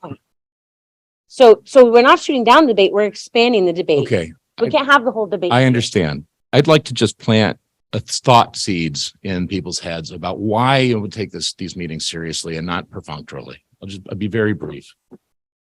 I believe we can do better for our students, both in Mount Vernon and in Amherst, if the power and resources of the Sauhegan Cooperative, the money and the staff and everybody can get the 7th and 8th graders prepared for high school. Right now, however limited the data set is that we have, shows that there's a dip in academic performance. I think this could be a solution to that, be very beneficial to students. It's a fiscally responsible way. Could help. It offers an opportunity for Amherst to reallocate their space. We can have discussion about that, or they could just have the opportunity. And it's good for our governance at the SAU board level. It balances the power. There's not a lot of losses in there. There's going to be a lot of concerns. I would like to get those all on the table, put them in a bullet that lights this, and not start tackling them and seeing what the solutions look like. Okay, Ms. Grund.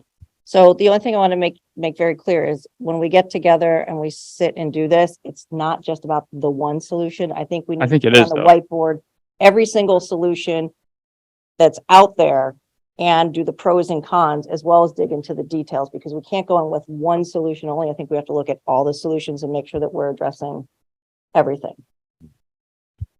So I kept my mouth shut on this particular topic because multiple members of my board have been discussing this behind the scenes, not in a public forum, for months. We had a meeting at the SAU level several months back, and the conversations continued. If we're going to discuss this matter, this is the only matter on the table, whether or not we want to consolidate our 7th and 8th grade students into the cooperative. I have my own personal opinions about this. This board has gone through this conversation at least one prior time of my tenure on the board. You said at our meeting last week that it wasn't investigated with fidelity or fortitude. I forget your exact language. I completely disagree. Sarah Lawrence chaired and ran a committee that cost this body money. We spent money through a law firm. We discussed this very specific issue. And at the end of that conversation, it was unattainable. And so if we're going to dive into this topic again, every single person on this board here has to be prepared to revisit that conversation and then potentially spend more money on the components of the reason why it was not viable. If we move forward with a meeting, just be prepared for that conversation, because I think that's the only topic that should be on the table. Because the town of Amherst has to figure out what they're going to do with their elementary school and their middle school. You just have to. This just cannot be punted, kicked down the road, or anything like that. And if this body here wants to say that that answer is in this high school, my community cares about that. My community went to the ballot this year to say, we want to relook at our 7th and 8th grade students because we probably can do it cheaper. We probably can do it better inside of our building, under our administration, under our auspices. If we're looking to revisit that conversation now needs to be brought back to the Mount Vernon tax base to say, yes, we don't believe that that's no longer viable because, hey, there's an answer at the Sohegan Cooperative. And you know what? If that's the answer, great, I'll support it. I don't see that now. But the answer is in a meeting to hash through exactly what we already did, bring that stuff out, bring out the minutes. I'll bring out my packet. We can all talk about it, the why it didn't work. And if we want to spend more money to go through the same exact attorney, through the same exact answer to realize that this just was not possible, well, then we have the conversation again. We bring it out in front of the public. Thank you. So just a couple pieces that I feel like are important to mention here. Consolidating 7th and 8th grade into the Sohegan Cooperative District is not what was discussed leading to, at the ASB level, leading to us saying we need to have a meeting with everybody together. What was discussed at the ASB level is we have elementary school and middle school students that are cramped, that are in buildings that are not healthy. We need to fix these two problems. And as Shannon had said, we knew that there were conversations by board members saying there is space at Sohegan, which is not a problem. That's fine. But the question is, before we're able to bring anything else forward for the community to support, we need to make sure that both boards, the Amherst and the Sohegan, as well as Mount Vernon, but because Mount Vernon residents are not voting on the Amherst thing, this is why I'm not mentioning you. We need to make sure that everybody's on that same page so that coming out of it, we're not arguing amongst ourselves about the best use of the space or the best plan. We need to make sure that whatever plan comes forward is supported by both. That's the whole concept of that joint facilities committee. But in addition to that, with the impact fees, you can't just, if we have impact fees that we can spend to look at architect and engineering, look at rethinking some things, you can't just hand over a check to an architect and say, here you go, figure it out for us. You have to give them a charge, a scope. And so originally we had given them the scope of don't use the annex. So we need to have that conversation here again. And if it means let's give them the scope of using the annex or using part of the annex or whatever, we need to have that information. So that's where the Amherst School Board had kind of landed at our last meeting, bringing us to have this conversation here. Can I ask a quick question? Well, two questions. One question, one comment. Stephen, when you say this was discussed before, are you talking about the meeting? Because this is before I was on the board, the meetings and the subcommittee that talked about integrating or combining the school districts themselves? Or was there a separate discussion about basically removing 7th and 8th grade from AMS, from the AMS district and moving it into the Sauhegan district? Because I just wasn't there for that, obviously. Yeah, so if it's okay, I'll answer that. So it depends on which time frame you're discussing. Yeah. So this year, we talked about this very issue at an SAU meeting at the Clark Wilkins School. Yep. So that's the first time that I was referring to. The prior time, the Sarah Lawrence Committee, I'll call it that, the Lawrence Committee, that actually reviewed consolidation, Okay. right? Consolidation of our entire district. Yep. Bringing Mount Vernon into the cooperative, Amherst into the cooperative, and running a K through 12 program. Yep. That's where it started. Well, we realized very quickly that was untenable. Right. For I multiple reasons. And then after that, what it turned out to is it viable to bring our 7th and 8th grade students up to the cooperative? Also untenable because of labor issues with regards to legal components. And John, I know you disagree because you mentioned that at our Wilkins meeting. But there were serious labor concerns because the district cannot fire our 7th and 8th grade students and then have the Sauhegan cooperative hire them back. That's just not possible. Case law prohibits it. And so you would have a merger in a sense that created multiple barriers. And we can discuss that. I can share my minutes with you if you want. That's the context in which I was sharing. Okay. So that makes sense for me. I would in anticipation of it. So first off, I don't know that there is room in the annex or not to have a kind of senior high there. I think that's a discussion that obviously has to be had, and maybe that's one of the parts of the meeting. I had heard discussion last year about the notion of that would be difficult because then it would be basically Amherst leasing the space here so that the kids could go to school here. But I don't know that if there is room. There's been discussion, and maybe there has been from what Stephen just said, there's been discussion about could 7th and 8th grade be removed from Amherst and become part of the cooperative, which would mean, yes, there would no longer be certain positions. Presumably there'd be more people that had to be hired over here. And I'd love to see the minutes about that discussion and the RSAs where it's not. And I'm not saying it is or isn't. I am not up to speed on that. That is not something I was involved in back in 2019 or whenever that happened. But I think and I disagree that the meeting should be about just that, because I don't even know that that's a solution. I think when we come to what Stephanie's point was of putting everything on the table, I think it's something we should be talking about, but I don't know that it is the solution.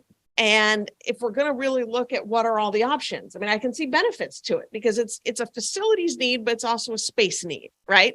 And this is why it's important to know what Mount Vernon is doing, because if Mount Vernon pulls their 7th and 8th graders, there's more space. If hypothetically there was a senior high here that was 7th and 8th grade, I don't know, maybe we end up with 2 elementary schools that are K through 6. And it's how, what's the cost of refurbishing those schools? And I don't know that any of these things work, but a little, I think from what Shannon was saying, we ought to be having like a kind of robust discussion about everything. If there's questions that lead from that on what do we need to know if options A, B, or C are an option, then we go from there. But those are my thoughts. I'm fully in favor of the meeting, but I do think it should be a meeting where everything's on the table. I think it sounds like a great time to schedule a meeting in May, Christy. Yeah, I think that we've exhausted the conversation around whether or not we're going to have a meeting. So I don't want to discuss any further what the content of yes, that's what I'm doing. Thank you, sir. So all in favor of having a meeting to continue the conversation? All opposed? Any opposed? And any abstaining? So one thing I do want to say, because I'm new here on this block, I don't tolerate eyeball rolling. So if you have had eyeball rolling, I have seen you. And it is noted, and this is your warning. We're going to speak respectfully and kindly to each other about every issue. And we're going to move on from this one now to public input 2 of 2. Do we schedule that meeting? Oh, do I need to schedule it or are we going to work with, Yeah, Abby and I will. Yeah, dig I in. was gonna We'll try set this some this minute. dates, but we will try to, we'll look for, no later than the week of the 8th, get a week to prep right after we, find some documentation and prep. We're looking at the week of the 8th, which is really 8, 9, but I'll have Abby get something out tomorrow, for evenings. We am not here the 8th, so please not the 8th. I like Tuesdays and Thursdays, typically trying to, as backup, so but I'll have Abby dig in and we'll do the best we can, but I think there's gonna be some prep work. Christy, you and I can work on some prep work. Making sure that whatever materials are necessary for the board to have ahead of time, so they can be prepared to have the robust discussion that is obviously necessary. I don't think it's a Monday right after vacation. I don't think we do have to do some prep. We have a meeting that night for the Amherst facilities anyway, with that listening session, so, yeah. So we'll work on it. all right. So I would like to move to public input 2 of 2. See where we are in Zoom world. There is no hand raised in the Zoom world.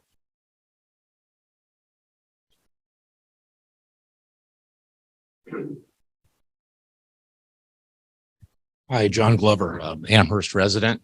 I just wanted to say I appreciated the conversation and I wanted to inform the administration that I attempted to find the minutes of the reconfiguration subcommittee meeting on the SAU website and they're not there. There's one set of draft minutes. So to the extent that those minutes exist, if you would please, as you're doing minutes and getting everything back in order, would you please add that to your task list? Yes. Thank you very much. There are 2 sets of draft minutes. Point taken.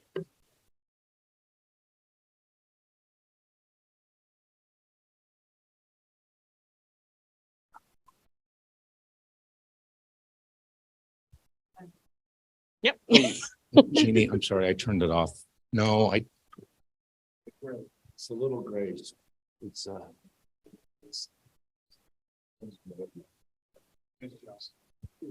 Okay, thank you. Yes, Jeannie Lute, I'm Amherst. Hi, everybody. I had a bunch of questions, and a couple comments. The first one had to do with, the, discussion about moving the election to May. I know that there are other towns that, operate that way. I don't know if they're big towns. I don't know, much about them. My curiosity, has to do with what did they do about the April 15 contract deadline? I just would wonder if it would be worth inquiring towns that operate within May.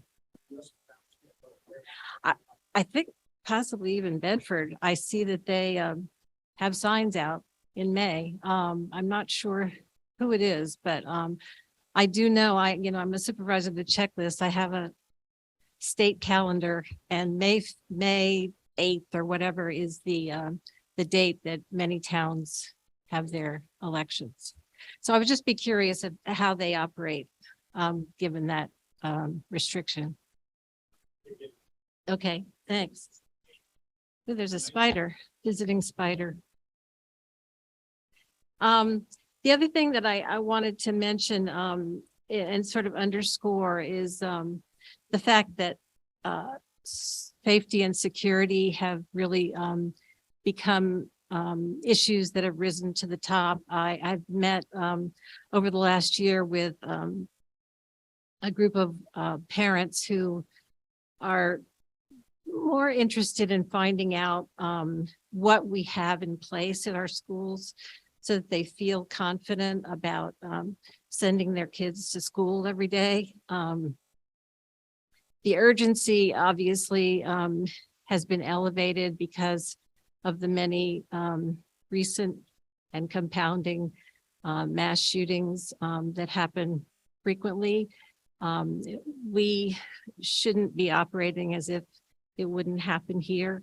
So what I'm asking, basically underscoring is that, I know this group has had conversations with both Mike and Steve, and they both have, been very gracious in, bringing this to the forefront. And so I'm hoping that the boards will all, take this issue to discuss, to do an evaluation of where you are, in terms of safety and security, and any measures that you might want to take, that are, easy to put into effect, or others that you might want to put in the budget in the future. Okay. One last thing. I just want to make sure that you all discuss the future of JFAC in your conversation about facilities.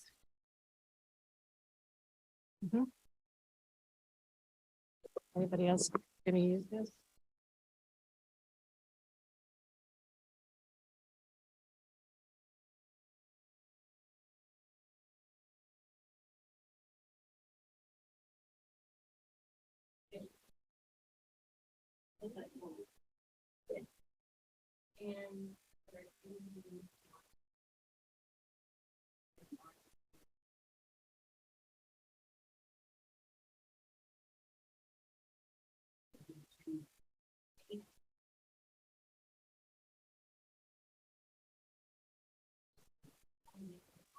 Glover. I moved that we go into non-public session. I'll second. Glover, yes. Keith, yes. Eckhoff, yes. Grund, yes. Yeah, yes. Blaze Zimmerman, yes. Hinckley, yes. Peters, yes. Gothier abstain because I have to leave. Parisi, yes. Gascoigne, yes. Sunny Daniels, yes. Clark, yes. Beam, yes. All right. So let's go into non-public.